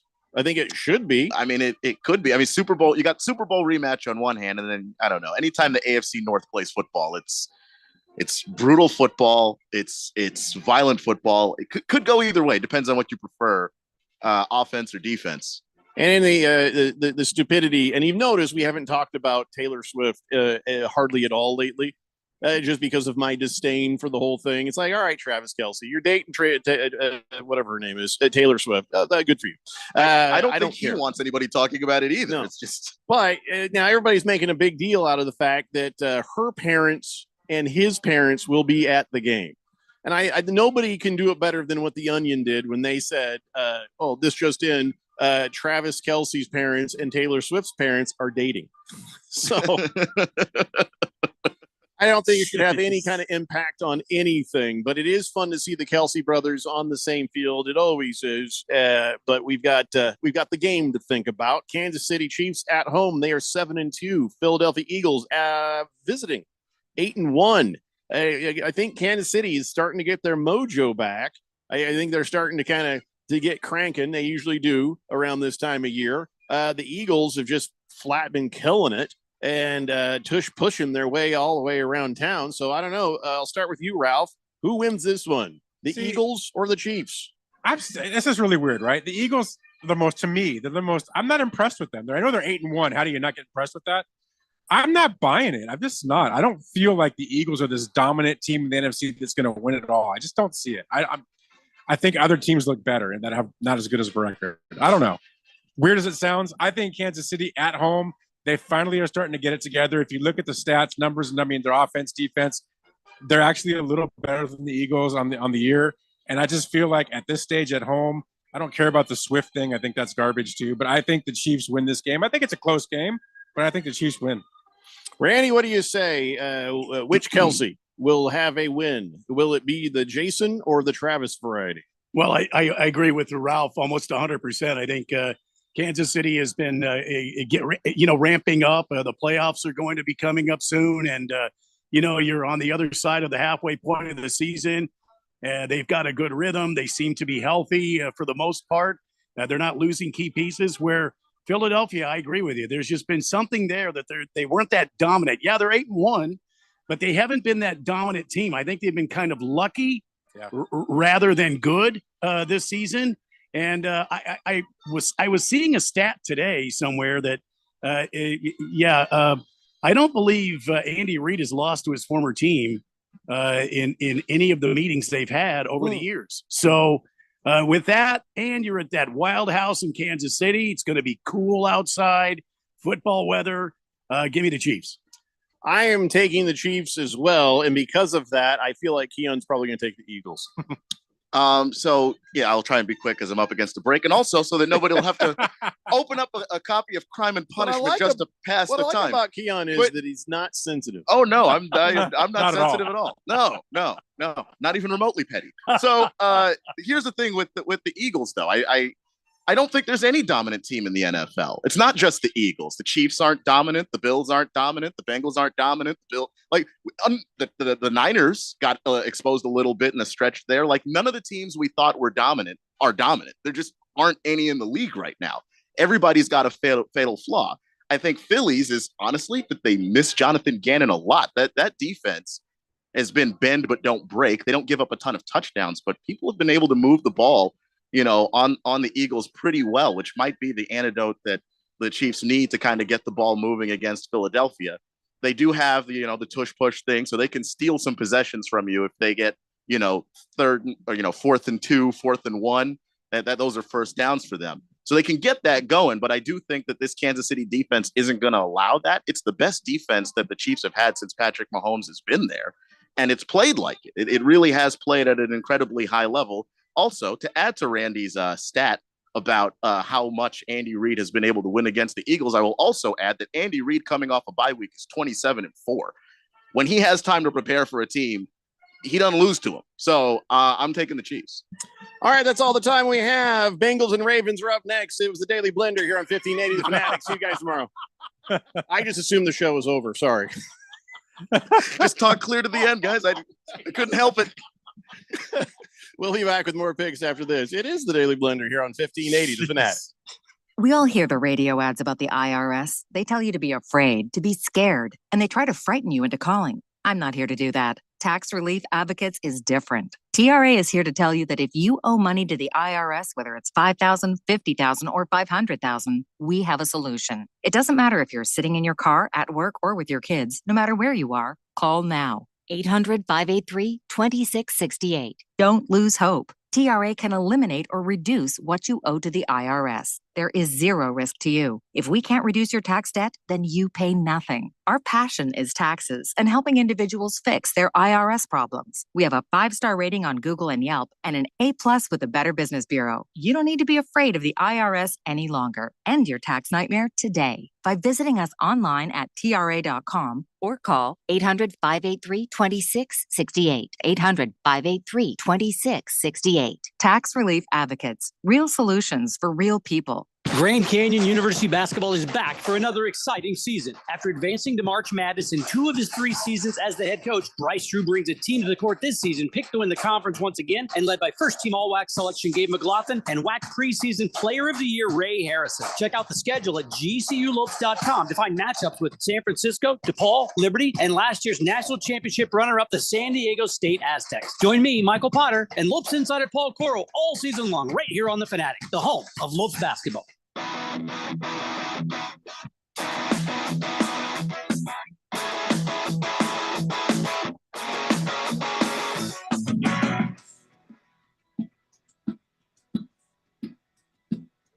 was bull crap. There's hardly any commercials. I sat down for 3 seconds. Now I got to be back up. We're not going to see Randy for a while. He's drinking whiskey somewhere. What's going on around here? Probably getting back up, huh? So Harry Soap is on the text line, 888-368-1580. He says, hey, KC is not dominant. Eagles, not dominant. Bengals, not dominant. Bills, not dominant. I thought Keon was going to list every NFL team for a moment. No, just the teams that we thought were contenders at the beginning of the season. Those are the teams we thought would. The Cowboys, I could have named them too because of that defense early in the year. I'm just saying the buzz around them at the beginning of the year was that was all the idiots that work in TV and stuff. Nobody who knows football really looked at the Dallas Cowboys as the second coming of anything. I agree, but before they lost to the Cardinals, people really thought, okay, this team could do something, and they have not. And none of them. I do love that they lost to the Cardinals. It makes it fun. It just does. What were we doing anyway? I didn't get much time there to, it's called a break for a reason. Okay. Don't bother me when I'm on my break. Honey, I'll be on my break. That's what I tell people. I guess we should get back to doing some Harmon Solar NFL fan pick'em picks. And I guess there's some games that I just don't even want to touch with a 10-foot pole. They're going to be horrible even. I don't know. What do you think is the worst game that is possible? I would have to think Dallas is going to absolutely just destroy, and I mean destroy, the Carolina Panthers. I don't know. Dallas has trouble with teams that only have 1 win. Wow. How long have you been been holding on to that one. Nice Yeah, job. just hit me right there. I mean, Well done. The computer clicked right on. So, yeah, you're absolutely right. But the Dallas Cowboys, boy, they're talking about Dak Prescott and the Dallas Cowboys. The only thing that is true is they have got a great defense. But that's it. That is it. Now, yes, you'd be out of your effing mind to pick the Panthers. I mean, we would probably have to get a 72-hour hold on you if you pick the Panthers. But as Randy pointed out, stranger things have happened. With the Cardinals beat them. I think the Cardinals are a better team than the Panthers, believe it or not. I'm picking the Dallas Cowboys because I'm not crazy, I guess. Is anybody here crazy? Yeah, no, I don't think anybody's crazy. The Panthers are the 30th ranked offense in the league. And the Dallas Cowboys, what are they ranked as far as defense? It's got to be top 5, right? They're 3rd. Okay. Yeah. So, yeah. This is going to be ugly.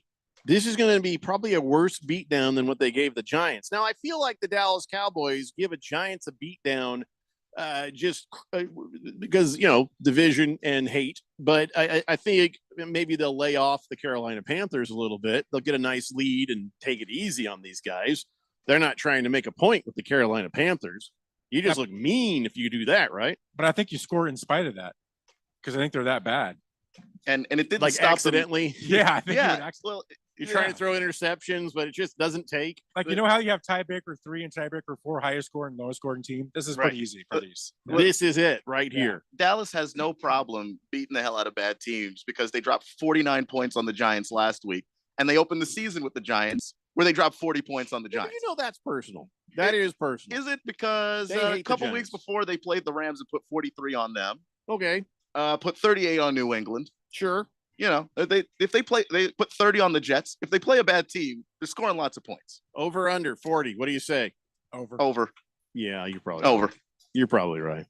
All right, so that one is a simple one right there. We all have the Dallas Cowboys taking out the Carolina Panthers. Randy, do you want to speak to this? You want to take the Panthers? No. How about them Cowboys? All right. Yeah. All right. But I'm just telling you, there is a possibility. Dallas, one of their weak points is that they have a hard time with one-win teams. So That's right. All right, so let's talk about another crap fest. The Cleveland Browns hosting the Pittsburgh Steelers. Now, on record, you think, well, this should be a pretty good game. 6-3. Pittsburgh Steelers 6-3. Cleveland Browns 6-3. But Deshaun Watson will not be present. And I'll be honest with you, I've already forgotten the name of the guy who's backing him up. Three-name guy. He's Juan Jimenez Hernandez, I believe. Thank you. Juan Jimenez Hernandez. That is the backup quarterback for the Browns. From the Spanish League. Dorian Thompson-Robinson. There it is. That's what he said. Exactly what I said. And for the Steelers, it's Tiny Hands Pickett. So, Oh, yeah. Yeah, picket fence. Yeah, I don't think either of these teams are great. I don't think either of these teams are on their way to doing anything. The Browns defense is undeniable. The angle there should be that the Cleveland Browns defense is going to absolutely run through the Pittsburgh Steelers. But anytime you've got a backup quarterback taking over, you got Mike Tomlin as a coach on the other side, taking the Steelers on this. The Steelers, it will probably be a low-scoring game. What do you say, Randy? Steelers all the way. Let's go Steelers. Keon? I'm taking the Steelers. And by the way, I am absolutely stunned that the Browns are favored by a point. Just during the break, I just jumped on my FanDuel and just bet everybody go make some money. What? So I'm taking the Steelers. It's just Dorian Thompson-Robinson. Not only is he a backup quarterback going up against Mike Tomlin, he's a rookie. It's not going to happen. Where is he from? Where did he come from? I never heard of him. He played at UCLA. Yeah, UCLA. He's a Bruin, so he's he was a good quarterback. He wasn't great. Well, okay, you're biased, but I enjoy how the ASU beat UCLA the other day. But nice. I'm sure he didn't enjoy that at all. But I think that he was a solid quarterback in college, and in the preseason, a lot of people were going crazy because he did a lot of good preseason stuff. That was preseason, and the one start that we had where he went against the Ravens earlier this year, he looked awful. So I expect that to probably be the same. All right. So let's go on to the next game. Los Angeles Chargers are visiting Lambeau Field. Ugh. This is probably the worst game. This has to be the worst game. The game's not even going to be fun to watch.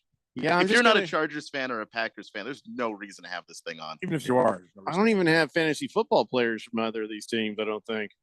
I'm going to go with the Chargers on this. Why would you? What? Yeah. I mean, like if you don't have Austin Eckler or Keenan Allen, there's no reason to have Aaron Jones, right? Yeah. Ugh, this one just, if I accidentally tune into it, I'll probably throw up in my mouth. But, Chargers. I'm going to go with the Chargers on this. Just because Jordan Love, I think that whole thing is done. Oh man, God, Staley's so bad. Oh, he came out and he's like, we're not changing anything with the defense this week. Well, good. Thanks for letting the other team know that. Plus, that's the one thing you needed to change the most as a coach more than anything.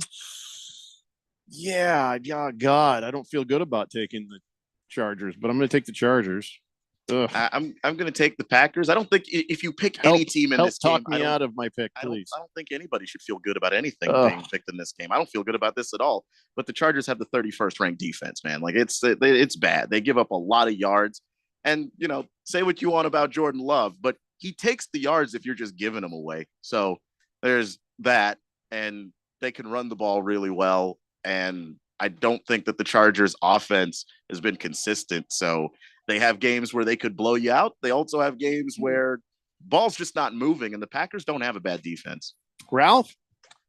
Yeah. Leave me out of this. I was going to take the Chargers, but I just can't. I mean, for everything Keon just said about the defense, this game's horrible. I'm gonna take Green Bay and pray for snow. Pray for snow. Yeah. Pray for snow, and that's all we can do. And I'm going to take the Packers. I wanted to take the Chargers. I just couldn't. I just can't do it. Yeah, Randy, this is the pinch your nose and make a choice bowl. Who do you got? I'm going to Chargers. Okay, it's just I don't know. I think the kid is going to he's going to overcome the ineptness of his head coach, and the kid is going to his finger that sticks up like this. It doesn't matter, right? It should be his middle finger, and that's what he's going to do. His middle finger. I'm not even making it is. And the thing is, watching him get sacked is the craziest thing because he's flipping the guy off like, who do you think you are? Yeah, he's got his finger out and he's trying to keep it off the ground so he doesn't re-injure it. And he's just giving everybody the bird who hits him. Can't they do like this? Can't they? I don't know. Tape it to another finger. I don't know. Bring the rest of the hand up. I don't know. I have no idea. Yeah. All right. So we're done. I don't want to talk about that game anymore. It's so bad. It's such a bad game. We'll not be watching it. No. Next game up, Miami Dolphins hosting the Las Vegas Raiders. I surprised that the Dolphins, are only 6-3. Surprised that the Raiders are actually 5-5 after everything they've been through and the way this year has been. But of course, they've won is it 2 or 3 in a row? All right, fine. You got some unknown chubby quarterback come along with the Raiders to play against. It looks to me, even though they're 6-3, he's a finely tuned playoff contender in the Miami Dolphins. Does anybody think they're taking the Raiders? Raise your hand if you're taking the Raiders. Yeah. See? Yeah. Nobody's taking the Raiders. Nothing against you Raiders fans, but this quarterback, Aiden O'Connell, he's all right. I mean, he's another rookie. Does not look like a quarterback. The line's 13.5 for a reason. He looks like a 13-year-old quarterback. 13.5 is a massive line for a game. So Vegas doesn't think that the Raiders have a prayer in this one. No. And this is the best quarterback that they've faced since Antonio Pierce has taken over in Tua Tagovailoa. They're not going to beat him. Yeah.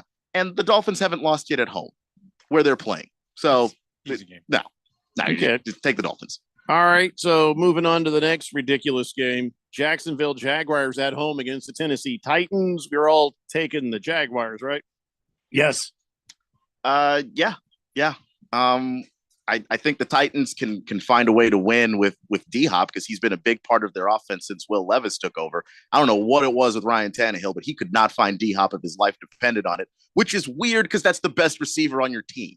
So I don't know what the deal was there, but Will Levis will find D-Hop multiple times a game, and that's the best shot I think the Titans have. but I like Ralph reading something there to pass the time. But I like the Jags. War and Peace. Well, it's a abridged version. It looks like it. I don't think it's that short. It's an electronic book. Don't be sassy. But I do like that Trevor Lawrence has played really well generally, not last week, but in general. But he's got to get more help from those receivers. That's going to be a problem. Ralph, you're the only one who didn't raise your hand. Are you taking the Titans? No, hell no. I'm taking Jackson. So King of Kenton says he's taking the Raiders, but he also has a question for Ralph. He says, hey, Ralph, is it inappropriate to ask a lady in her 50s if she's been through menopause, if she has an IUD, or if she's been fixed? Do you think that's going to go over well, Ralph? First of all, why are you asking me this? I mean, I have no experience in this territory. I don't know why. Ask Randy. Why would you ask Randy? Hell, you're gonna ask me? The person you should ask is none of us, because none of us would ever be in that. I don't know, in that situation. I have no idea. Never had to ask that before. Why? We've all been married for a while, and Keon is too young to ask anybody that. So I'm going to guess. Probably don't lead with that. I wouldn't do that. In fact, don't even end with that. I just wouldn't. You know, hey, are you infertile? Like, that's just you're weird if you ask that. You need to get off the Plenty of Fish website, is what I'm hearing. I know you know what that is. Plenty of Fish? Oh, yeah. He knows what the Plenty of Fish website is. Get off it. Just stop going after these girls. Be prepared to wrap it up, and then hope that maybe the conversation comes up some other way. You don't ask. You just don't ask that. Especially not a woman who's in menopause. Jesus Christ, man. Because that's don't even talk to basically- her. You got hormones on a hair trigger. Do you really want it to go off in your face like that? And then that's No. the rudest way of asking, are you old? Like, don't do that. Come on. I one time was doing a show and with a gal, and she was at that, and she kind of went like on air, and I'm like, so was that the hot or the flash part? There was about a 10-second pause, and the producer in the other room was just slowly backing towards the door, like this is going to be so bad. But then she started laughing, and we were all okay. But yeah, that even was ill advised. Don't ask. Don't even think about it. Just even if she's sweating, just hey, you want me to open a window? Don't ask. Is that a hot flash? Come on, King of Kittens. There's reasons you get multiple bedrooms in a house when you're married that long, because you're going to use one for about 3 to 4 years. And by the way, King of Kittens, this is probably why you're single. I mean, if that's your opener, Wow. It's not shocking. Because if that's your opener, it's just not surprising in any way. Radio Ron says, should we ask Chicken Stiffy? Haven't heard from him today. That's a new texture nickname. Chicken Stiffy. Yeah. Stiffy. Oh my God. Lost Toby says, I found Ralph on Backpages. What the hell's that? The hell's Backpages? I think you know. It's the Daily Blender here on 1580, The Fanatic. Hi, this is Ryan Radke, sports play-by-play announcer and husband. I'm often on the go, and that sometimes leads to quick food choices that don't always agree with me. And I'm sure you can relate. Pepto has got your back when you eat or overindulge in foods that leave you with an upset stomach.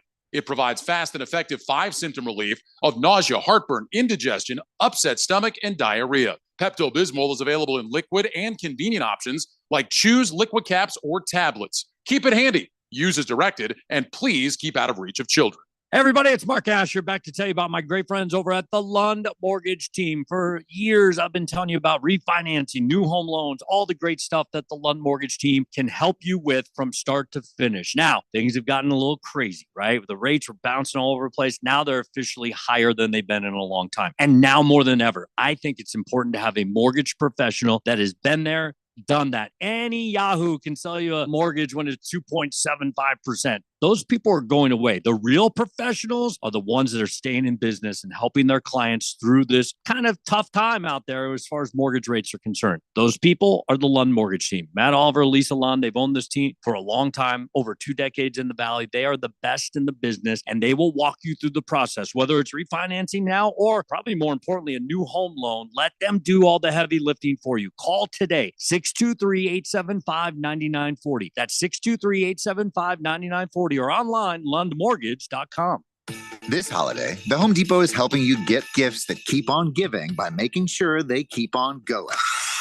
Right now, when you buy a select battery kit from Ryobi, Milwaukee, Rigid, DeWalt, or Makita, you get an eligible tool for free. Just pick a brand, pick a battery kit, and get a tool free.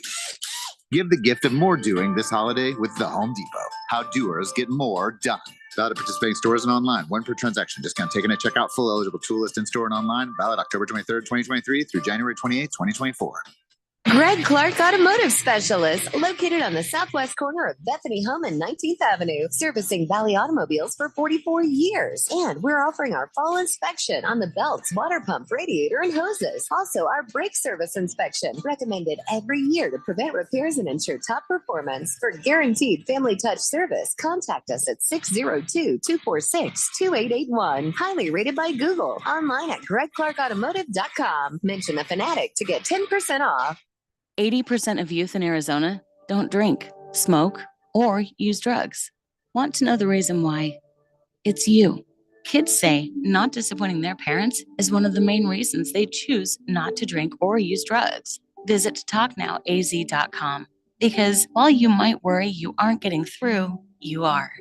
Keep it up and stay up to date about the latest Arizona drug trends at talknowaz.com. This message is sponsored by the Substance Abuse Coalition Leaders of Arizona.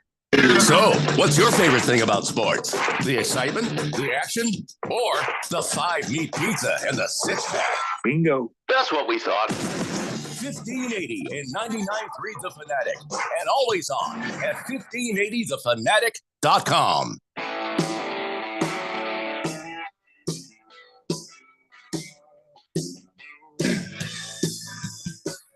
It's the Daily Blender here on 1580 The Fanatic. Chief Skoll said earlier, I listened to one of Ralph's Harmon Solar podcasts. I never knew you could talk an hour about the sales process.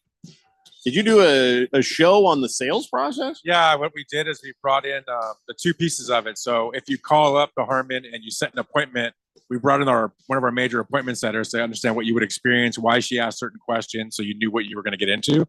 And then we brought in our top sales guy to talk about what the experience is like when he comes to the home. It was like an hour and 12 minutes. It was pretty good. Okay. So it gave you an idea of what to expect. Yeah, I wanted to give people the idea of what saying they knew exactly what they were getting into versus just, wondering what's going to happen here. So this way they have a better, more comfort level for it. So it is part of the comfort that they say that Ralph will not be at your house. Yeah, that's probably the key thing. Yeah. Don't worry. Ralph will not be coming to your house. Unless you request me, which happens. Yeah, but the problem is like everybody else is on the roof and Ralph's in your fridge. And you're like, who are you? What? Why? I don't install the solar. He's like, hey, it's on the contract. Yeah, there's the Ralph clause. Yes. All right, so we're right in the middle of our Harmon Solar NFL fan pick'em picks. Oh, real fast, if anybody else wants to hear your podcast, and you can choose a bunch of different topics of which to learn about when it comes to solar stuff with Harmon Solar. Where do they go to hear this podcast? They would go to harmonsolar.com/podcast, and then you'd be switched to YouTube. That's our page for all the video podcasts, or you can go to Spotify, iTunes, or iHeart, or some of the smaller ones, and we're on there. Just search Harmon Solar Podcast. Ralph, I'm not reading this line you told me to say. Which line? I'm not going to say, listen to the podcast to learn about solar, watch the video to feed your spank bank. I'm not reading that. No, actually, that was our tagline, but we changed it to increase your knowledge, not your bills. Probably better than fill your spank bank. I'm so glad that we don't. Yeah, we got away from that one. That was not working. Yeah. All right, let's get back to the picks. Let's start with Keon's game. That's right. The Washington Commandos at home against the New York Giants. Boy, I tell you. Yes. Yeah. I'll let you start, Randy, because I don't know really what to say about this. I mean, wow. I prepare for big celebration in the nation's capital because the Washington Commandos will be victorious. They will be 5-6 after this week, having had their way with the New York Little Men. Yeah, Danny DeVito is not going to help. Yep, no. There's nothing about the New York Giants that is good. Little Men. Washington Commandos. Yeah. Even though they're 4-6, yeah, Sam Howell is going to make it, 5-6. Ralph? Yeah, you don't see many 4-6 teams that's a 10-point favorite. So, oh my God. Yeah, I mean, this is going to be easy. Sam Howell is going to throw 8 million passes. That's all he does is throw. Like before he even all the way stepped back, he just throws the ball. So yeah, this is going to be probably a big win for Washington. All right, Keon. You got to blame Bieniemy for that one because Bieniemy is like, I coach Patrick Mahomes. We drop back 50 times a game in this offense. Like, wow, man, you don't have Mahomes. What are you doing? But anyway, no, I think Tommy DeVito should get ready to enjoy his mom's chicken cutlets because that's the only good thing that's going to happen to him that day. He's going to get wrecked. The Giants are so bad. They're so bad. Mm-hmm. It's unbelievable. Also, if somehow Washington does find a way to lose this game, which they haven't beaten the Giants in like 4 years, so that's not impossible. Forget what I said about patience. Fire everybody on the field. Let me ask you about this. Who's worse, the Giants or the Panthers? If they played each other, oh gosh. I mean, I know the pits of hell would open up and Satan would come up and say, stop it right now. Yeah, even Satan would be like, now hold on. I thought torturing people was my job. But if those two teams played right now, if Tommy DeVito's the quarterback of the Giants, the Panthers are actually better. Which is... Wow. All right. Well, congratulations on the win, Keon. Enjoy that. My team's not playing this week. We're on a bye week, so that's all good. Let's see here. Let's talk about Ralph's game. That's right. It might be on 15A The Fanatic, depending on the GCU tournament, but the LA Rams at home against the Seattle Sea Chickens. And here's the thing. The Rams, it is hard to believe they are 3-6. They got so many great receivers. And I guess unless you can keep your quarterback healthy, that just doesn't matter. Seattle has had some ups and downs, but in general, Geno Smith is kind of picking up where he left off. A little bit not as good as last year, but still, here they are, 6-3, playing over there at SoFi Stadium in LA. Randy, who do you got on this one? Even though I know you hate both teams. Well, I got to tell you, that's what a waste of a great receiver room over in Los Angeles. But listen, I've got to take the Sea Chickens. The Sea Chickens, their defense, that defense is the shizzle. They are the shizzle, and I'm just telling you that right now. The Sea Chickens are going to annihilate the sheep. I don't know about annihilate. Would you say annihilate, Keon? With the Seahawks annihilating the Rams? I don't know about annihilate, but they're winning the game. Annihilate. I think that the problem that the Rams have had, even when Matthew Stafford was playing, was that for about 3 out of the last 4 weeks, they played exactly half of a football game. Either first half or second half, they can move the ball, but you can't have both, and you got to pick one. Apparently, they're not very good at being a full football game team, playing the kind of offense that you think that you would see from a team that has Cooper Kupp and Puka Nacua and all these other guys.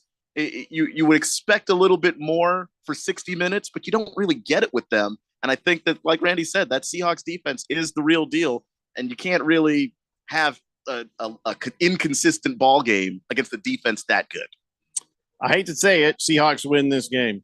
I got nothing. I have nothing other than the Seahawks win this game. And I feel like that if you've got one of the Rams receivers with Matthew Stafford being back, you're going to have a pretty good day, at least as far as your stats go. But even up against that Seattle defense, those receivers should get theirs, or at least enough of theirs to where you're going to still want to start them.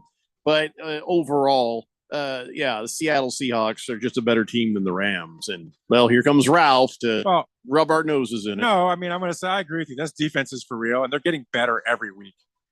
Witherspoon, what a draft pick. My God. That kid's a stud. He reminds me so much of like Richard Sherman or those guys. He's just an island. And he's just a beast at hitting, and I love watching him. And that defense is just fun to watch, and they're going to get fun every week. What I really like, hopefully, is Abe Lucas, the right tackle. Looks like he might be back this week. Would be the first time all season that we had our starting offensive line. If not, at least he'll be ready for next week. But I'm going to say this. The Rams are the Seahawks kryptonite. These games are always close, and they've got this thing on Seattle. They just have had it for years. So I do not expect a blowout. I expect a close game. And I think Seattle will put it at the end because I just think they're better. But it will not be a blowout. This will be a tough game. The Rams used to be the Cardinals' Achilles heel back when the Cardinals were good.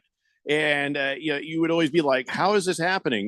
We should be stomping these Rams. But, they do have that ability to be a thorn in the side. I actually think that the Seahawks have a pretty good offensive line, but it doesn't matter. Aaron Donald has always found a way to just make it look bad in those games.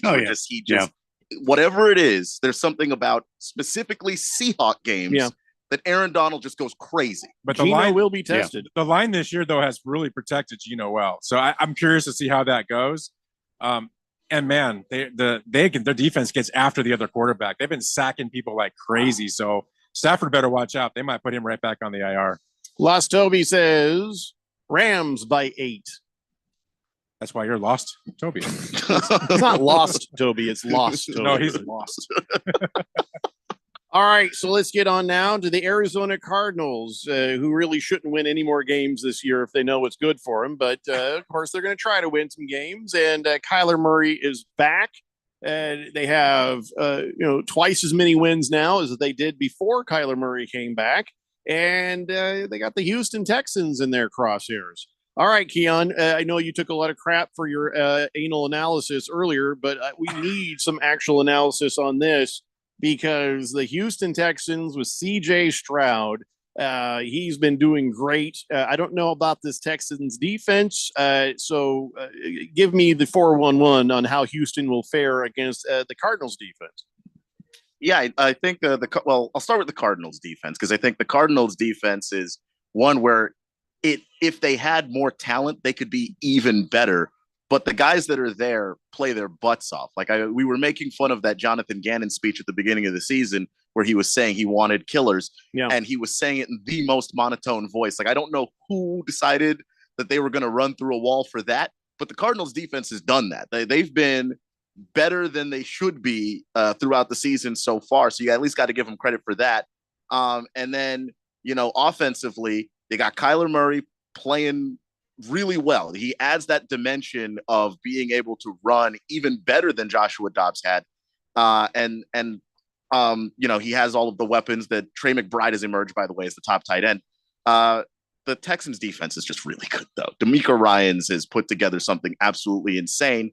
And then it doesn't matter if Robert Woods is there or Nico Collins is there. CJ Stroud finds a way to get it done. I'm taking the Texans. I'm going to say ditto on the Texans. Ralph? Yeah, it was fun watching Kyler Murray. I forgot how tiny he was. It was like watching those episodes of I was like watching the 7 Little Johnstons or Little People Big World again. I missed that. So I really enjoyed watching that. Is that what you call it, Ralph? Okay. Yeah, the 7 Little Johnstons. Look it up. It's a good show. 7. Kyler Murray would fit right in. Yeah, Ralph has a pass. He could just be Ralph has a pass. Look, CJ Stroud's a stud. He's really just playing amazing. Cardinals need to lose. Well, I don't even know why you're even trying to win games. I mean, you guys are just stupid. You're proving how stupid an organization you really are. That's really uncalled for. I know, but it's just stupidity. They beat the Falcons. The Falcons are not a good team. They're all over the place. I think Houston is playing really good ball. That's everyone's surprised. And I think Houston wins this game. I think it's going to be close, but I think Houston wins it. Harmon Solar's ownership family is actually out in Houston for this game to watch the Cardinals. I told them they were wasting their money, but they went anyway. But I just see Houston winning this game. I really do. All right, let's hear from Randy White. Who's going to win, the Arizona Cardinals or the Houston Texans on Sunday? Remember when I told you last week that the Cardinals would be victorious over the Atlanta Falcons? Remember when I told you that this would be the beginning of a new run? A run by this team where they start to patch wins together back to back. My friends, the great run has begun. Wait, that's not a good name. All right, let's try to get the run of the Cardinals' run at. You know what? Never mind. We'll fix it in post. Where was I? Oh, yes. The Cardinals will go into Houston, and they will take command from the very beginning. The Cardinals will dash the hopes and dreams of the Houston Texans. Oh, Randy, but if the Cardinals go in and beat the Houston Texans, then their draft spot, draft smacked. I don't give a rip about drafts. Final score will be the Cardinals 67 And the Houston Texans won in what will be forever known as the Great Houston Barbecue.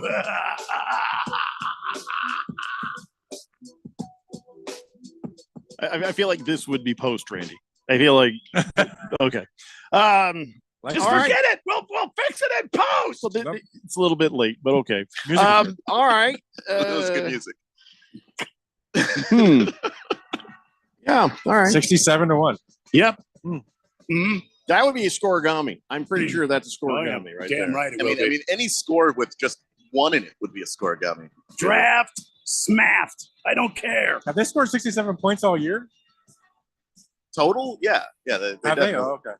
You got a spot on between your just the shirt. Falcons and the Cowboys, I think they actually did. I think your highlighter leaked, Ralph.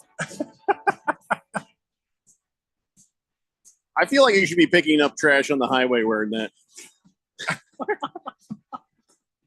Them Seahawks jerseys. I hope they get rid of those. Somebody sent a text earlier talking about how the Diamondbacks have released their new rules for the color schemes. And I found it interesting. Then we'll talk about that tomorrow. Against the Spread just sent an epic text, but I don't have time to read it now. Try to find a place for it in the next hour. But in the next hour, we got fantasy girl Rosalie Michaels. Get those fantasy football questions in. It's the Daily Blender. Finding great candidates to hire can be like, well, trying to find a needle in a haystack, but not with ZipRecruiter. Its powerful technology actively finds and invites qualified candidates to apply to your job. So while other companies might deliver a lot of hay, ZipRecruiter finds you the needle in the haystack. See why 4 out of 5 employers who post a job on ZipRecruiter get a quality candidate within the first day. Try ZipRecruiter for free at ZipRecruiter.com/free. That's ZipRecruiter.com/free. Hi, folks. Robert Quigley here, America's Independent, Washington, D.C. We're on the road to the White House. Today, abortion and population control. Many voters call with this question. Yes, humanity must control population growth. Infinite systems on a finite planet is not possible. Sustainable, balanced existence in all things is the Quigley goal. Quigley supports all birth control that prevents conception. Quigley will mandate and supercharge birth control research at the National Institutes of Health and encourage the pharmaceutical industry to pick up where they stopped in 1973. Viability is the key test. The mother's health, quality of life, rape, incest, age are all relevant issues to consider. Economic pain and lifestyle choices are not relevant issues. Adoption, yes. We shall not kill innocent babies under the Quigley administration. Go to robertquigleyforpresident.com, donate what you can, and together we will make America work for everybody. Can I open it now? I think you've waited long enough. Yeah, go for it, kiddo. I already have this baseball cap. And not this one. Look a little closer, sweetheart. It's signed? Yeah, buddy. I can't believe it. Do you still have that card all these years later? Do you have trading cards that's been sitting in a box for decades? Scottsdale Cards is who you want to call first. The Valley's card, comic book, and collectibles expert since 1989. Scottsdale Cards is your source to sell your trading cards and other collectibles, including those comic books you've been doing nothing with. We are always interested in buying your vintage sports cards and comic books, certified autographs, memorabilia, and collectibles. So what collectibles do you have stored away? They could be worth thousands. Call or text 480-419-2990. That's 480-419-2990. Or go to ScottsdaleCards.com. That's ScottsdaleCards.com. Or search Scottsdale Cards on your mobile phone today. Greg Clark Automotive Specialist, located on the southwest corner of Bethany Home and 19th Avenue, servicing Valley automobiles for 44 years. And we're offering our fall inspection on the belts, water pump, radiator, and hoses. Also, our brake service inspection, recommended every year to prevent repairs and ensure top performance. For guaranteed family touch service, contact us at 602-246-2881. Highly rated by Google. Online at GregClarkAutomotive.com. Mention a Fanatic to get 10% off. KQFN Tempe. Also transmitting on K25CD Phoenix at 99.3 FM. And K24EU Fountain Hills at 95.9 FM. It's time for the third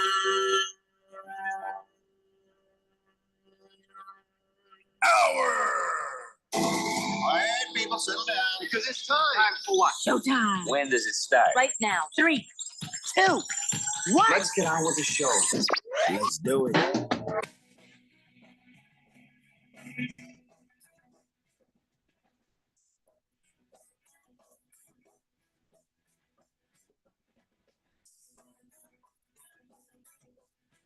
All right, everybody, it's 5 o'clock here on the Daily Blender. I'm your good friend, your radio pal, Jeffrey O'Brien, alongside Randy White. Jackie on Rose in the control room. Ralph from Harmon Solar is with us. Fantasy girl, Rosalie Michaels. She's here to answer your fantasy football questions, and she'll only do that, well, at least for this moment, at 888-368-1580. That's right, 888-368-1580 as we broadcast live in the Harmon Solar Studios in Scottsdale. And all right, so listen, I'm going to ask my questions right now. We got to get it out of the way. I've hogged up too much time, but I only have 2 simple questions for Fantasy Girl Rosalie Michaels. Okay, got it. Throw 'em at me. 3 questions. 1, you've been to Venice, Italy, right? Did you go to Venice, Italy? Absolutely. Does it smell like fish? Oh my. No, I don't think so. Because I kind of want to go there. Okay, 2, fantasy football question. Should I start Rashee Rice or Courtland Sutton? You know, I always tell you not to start Courtland Sutton, but he had 11 targets last week. He clearly was the dude last week, but this week's going to be a little bit more difficult for him. But we thought that would be the case with against Buffalo as well. But this week will be more difficult for him. Rashee, I really like the matchup against Philly. They give up the most fantasy points to the wide receiver position. They give up a lot of passing yards to opposing offenses. Patrick Mahomes is trying to get him the ball. So it's a tough one, Jeffrey, but I like Rashee. It's a little bit risky, but with the amount of targets that Sutton's getting, I really like that a lot as well. And I think it will be a high scoring game with Minnesota. So the safe call there is Courtland Sutton just because we see Russell really starting to trust him. All right. So if that's the case, what about Rashee Rice or Amari Cooper? Amari Cooper, I know some people are saying it's a good matchup. Some people are saying it's not a great matchup. I just want to see do I find a place for Rashee there? It's hard to sit Amari Cooper, right? For the same reason, but Deshaun Watson's gone. It's not PJ Walker that's going to be, starting at QB. It's going to be some 3-named guy that I can barely even remember. Yeah. So it's I am hard to trust any wide receiver or pass catcher in Cleveland this week because I don't know what we're going to get. Yeah, the Pittsburgh is a great matchup for wide receivers, but I just can't trust a QB that I know absolutely nothing about. So I'm actually going to go Rashee Rice over Amari Cooper there.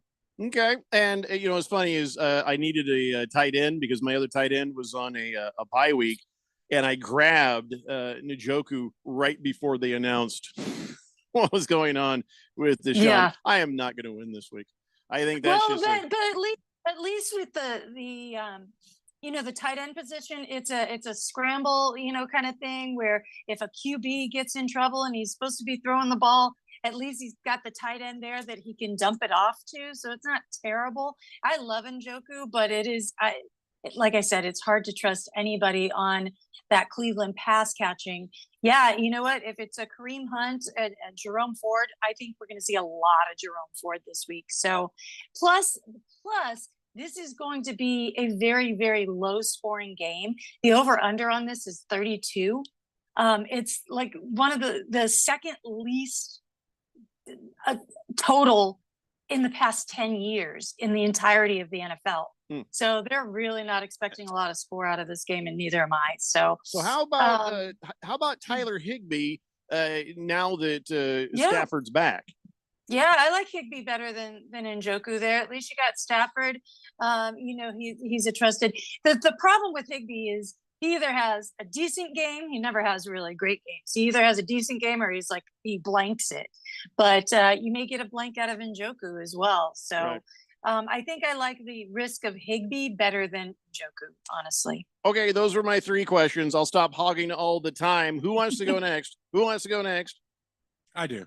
Oh, see, I was wondering if it'd be me. I was just waiting for you to finish. I mean, I figured you'd take about 10 minutes. Not like one of Keon's analysis on a game. I'm getting ready to bring my book out again. So it's only slightly shorter. So yeah, it's very slightly.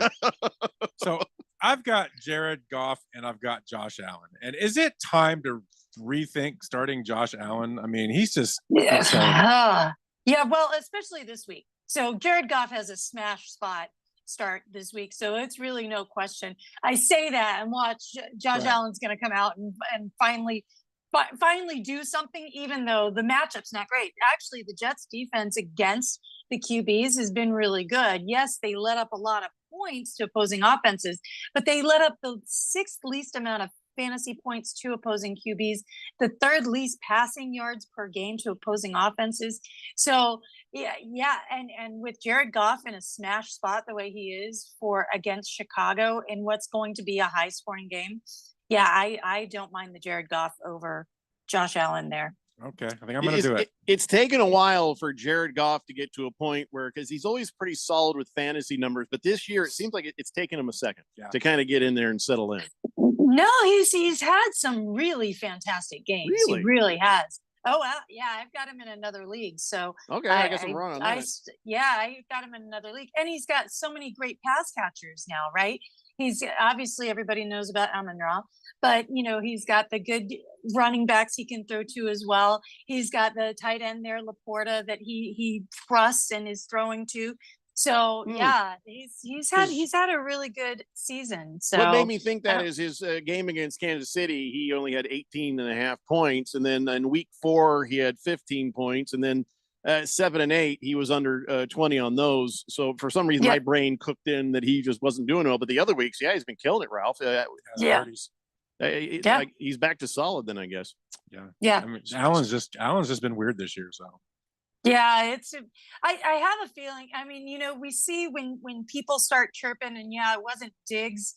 It wasn't Stephon Diggs chirping. It was Trayvon Diggs chirping.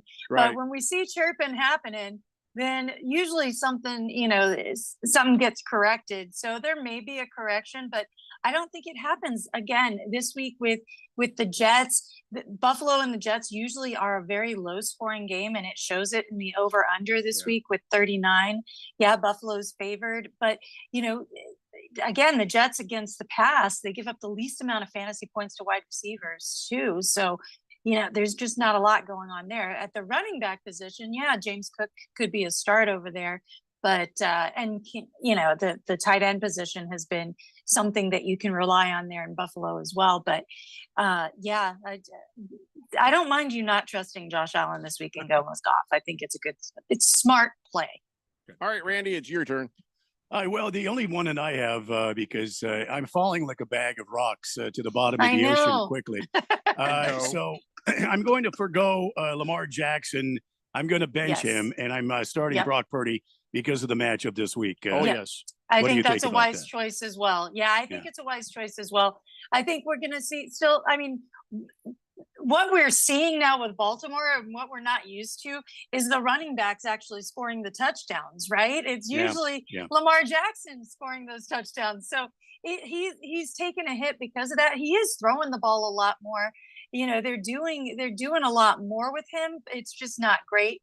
And tonight against Cincy, he could have a decent game, but I expect Purdy to have a fantastic game against Tampa Bay. Remember, this is the team that he came out against last season for his first game and just lit the world on fire, where everybody's like, who's this guy? Yeah. He's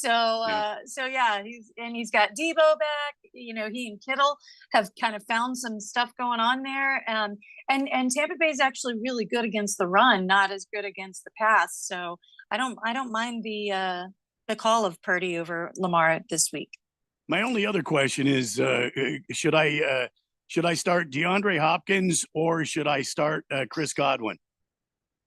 Godwin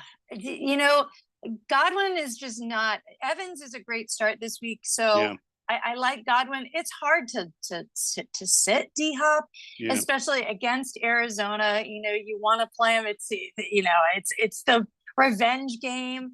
So I think I'm going D-Hop here. Yeah, Levis did not play well last week.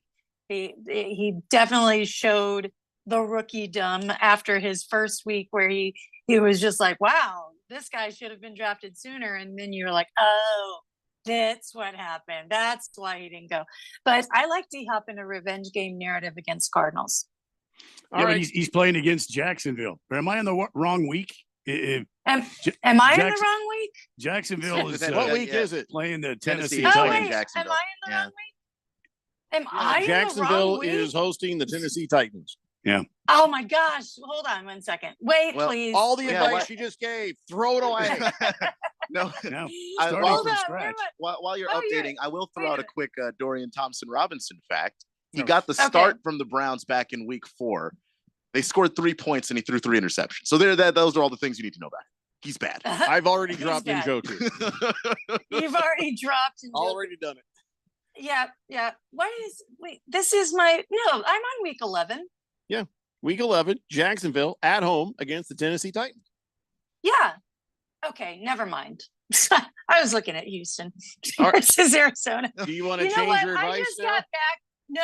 No, because D-Hop was in Against- Houston, and then for sometimes you D-Hop, have those yeah, flashbacks where it's like that's. I completely man, I wish D-Hop had a revenge game against Arizona. I think that might be what he needs.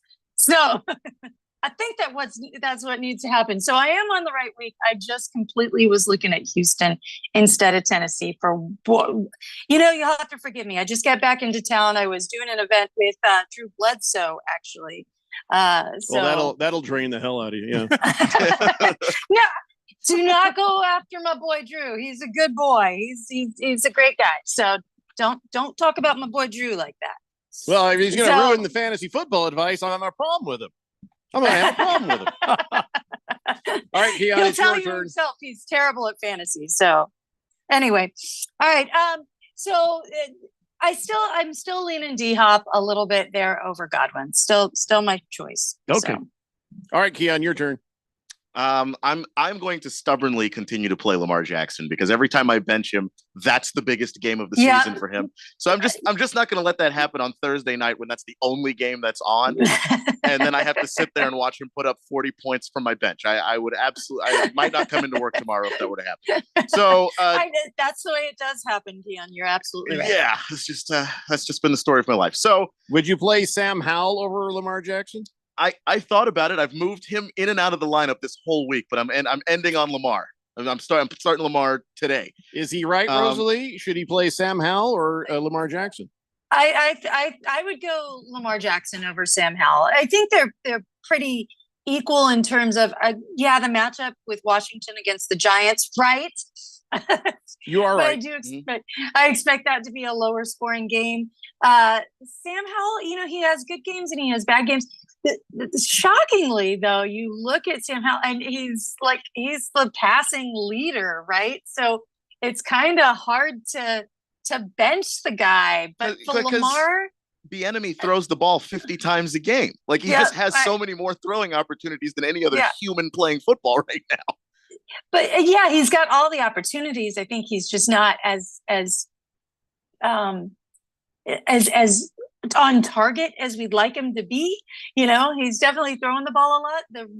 The receivers aren't able to catch them as much as we'd like to. But I think I like the Washington receivers, like a little bit better this week than I do actually the quarterback. I think I'd still go Lamar because I think it is one of those situations, Keon, where you're going to see him put up points from the bench and it's going to drive you bonkers. Yeah. And then also you got the AFC North rivalry game and he always seems to play bigger in those. So and it's a primetime game too, so primetime game. And I expect this is going to be a much higher scoring game than the Washington Giants game. So you can take that into consideration as well. Will do. Flex position real quick. Jacoby Myers or Jahan Dotson? I just said I do like the receivers on Washington a little bit better. So I'm going Dotson on that one. Okay.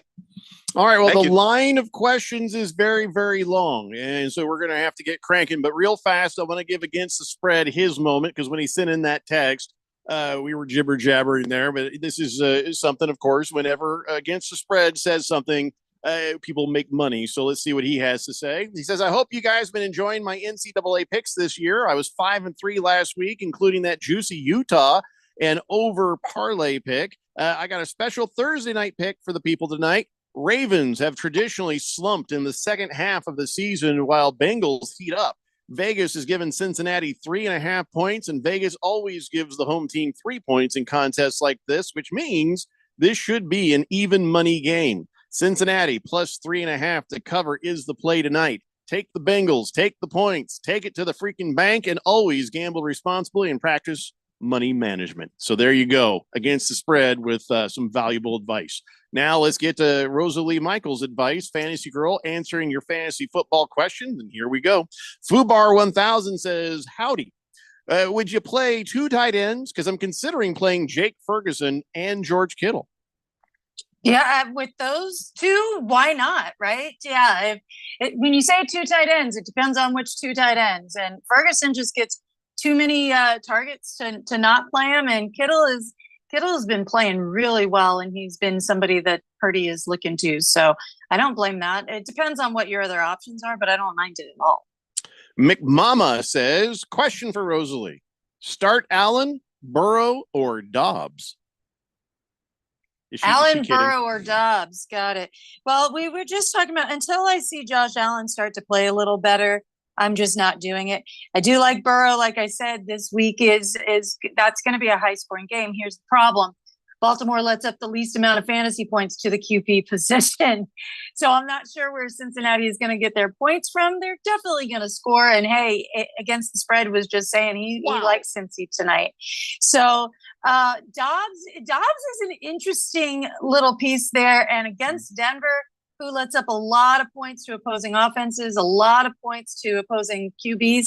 It's risky, but I like Dobbs in this situation. Yeah, I just looked at his stats, and holy crap, the last 3 weeks, he's gotten 30 points just about. And then even when he was with the Cardinals early on, there was a couple of 30-point weeks. There's some bad ones in the 14, 12, 17 range, but holy crap, Josh Dobbs is suddenly a fantasy football player, isn't he? Yeah. To the fact that he came into that Minnesota game that first week, having been with the team for like 2.5 hours and just got on the field and was he used to work out with Hawkinson, so that helped a lot. But he doesn't know their playbook. He doesn't know those offensive linemen. They were trying to practice the cadence on the sideline. Yeah. But here's the thing. It is a situation, especially this week against Denver, looking at the numbers, right? They give up the most points to opposing offenses. They give up the 7th most points to opposing QBs. They give up the first amount of the most points to opposing tight ends. And he loves him some Hawk. So yeah, I think you're going to see, this could be a 3-touchdown game for TJ Hawkinson, which is good for Dobbs.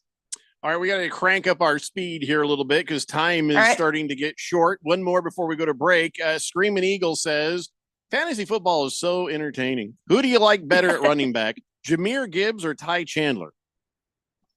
You got to go Gibbs there, just because you know that he's going to get the touches. You know what you're going to get out of him. It doesn't matter that they're rolling 2 running backs there. And yeah, you know what? Chicago's pretty good against the run. They do only let up, the second least amount of rushing yards to opposing running backs. But, Gibbs is getting the touches. So is Demont. So, and Madison may or may not be back. I don't love Madison. I would love to see what Ty is going to do, but I'm not ready to plug him in this week unless you're desperate, which I am in our league. So there he is. But I like Gibbs over Ty. And he says, your advice is invaluable and also appreciated. Well, he's buttering you up for the second part. He says, all right, thank you. Tight end, George Kittle or Dalton Schultz? Gosh. I'm going Kittle. I like that game for San Fran. I think they're going to score a lot of points. So I'm going Kittle. It's Tampa. All right, let's take a break. When we come back, we're going to have to go double time to get all these questions answered because I feel like the Daily Blender crew, we might be hogging all the time. And I think in the future, we may get one question each, and that is it, because this is, I feel bad if we leave somebody out. Talk to yourself. What are you talking about? We ask all this. You ask all this. I asked about Venice. You shut up. It's a Daily Blender here on 1580, The Fanatic.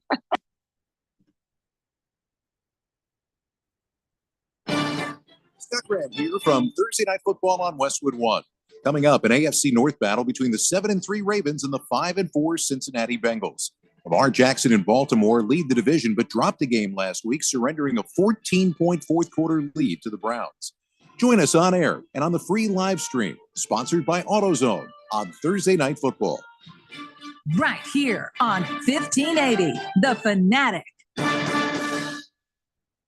Score early this NFL season with FanDuel, America's #1 sports book. Right now, new customers get $150 in bonus bets with any winning $5 moneyline bet. That's $150 if your team wins. If you've been thinking about joining FanDuel, there's no better time to get in on the action. The app is so easy to use. There's a wide range of betting options, spreads, player props, over-unders, and more. I like putting a spread bet together with the over for my parlays, and anytime player touchdown always has me on the edge of my seat. So if you're ready to do the same, visit FanDuel.com/win and kick off the NFL season. That's FanDuel.com/win. FanDuel, official partner of the NFL. 21 plus and present in Arizona. First online real money wager, only $5 pregame money line wager required. First online real money wager, only $10 first deposit required. Bonus issued as non-withdrawable bonus bets that expire 7 days after receipt. See terms at sportsbook.fanduel.com. Gambling problem? Call 1-800-NEXT-STEP or text NEXT STEP to 53342. This holiday, the Home Depot is helping you get gifts that keep on giving by making sure they keep on going. Right now, when you buy a select battery kit from Ryobi, Milwaukee, Rigid, DeWalt, or Makita, you get an eligible tool for free. Just pick a brand, pick a battery kit, and get a tool free.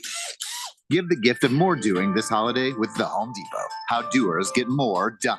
Valid at participating stores and online. 1 per transaction. Discount taken at checkout. Full eligible tool list in store and online. Valid October 23rd, 2023 through January 28th, 2024.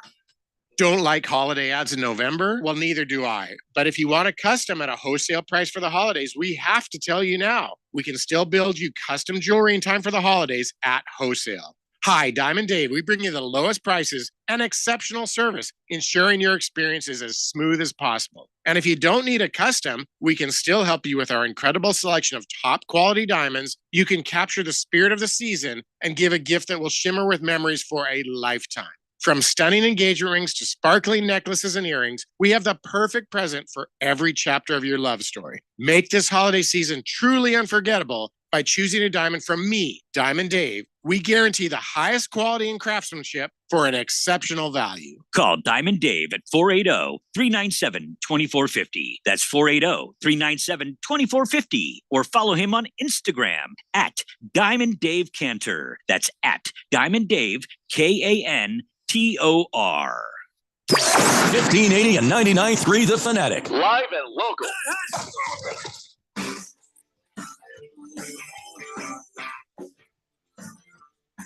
Daily Blender here on 1580, The Fanatic. Fantasy girl Rosalie Michaels answering your fantasy football questions, and we're going to have to go double time to get all these questions answered. So let's talk more rock. Let's do this thing. All right, let's see here. Fecal Mist says, I need two, Rosalie. Terry McLaurin, Puka Nacua, or Javonte Williams. So who doesn't make the grade? Javonte doesn't make the grade. So there you go, Fecal Mist. Lost Toby says Keaton Mitchell, Madison, or a chain. Is he back? Is a Kane back? He is back, but it's not fully. He's back at practice, so not back. But Mostert is questionable. So I know why the question is there. So it was Keaton, a Kane, or who was Mitchell, the middle one there? Mitchell, Madison, or Kane? Madison. Madison is still not cleared either. So right now I'm going Keaton. So I think I'd go Keaton no matter what, just because Madison has not been good. He's just not been a great running back at all for this season.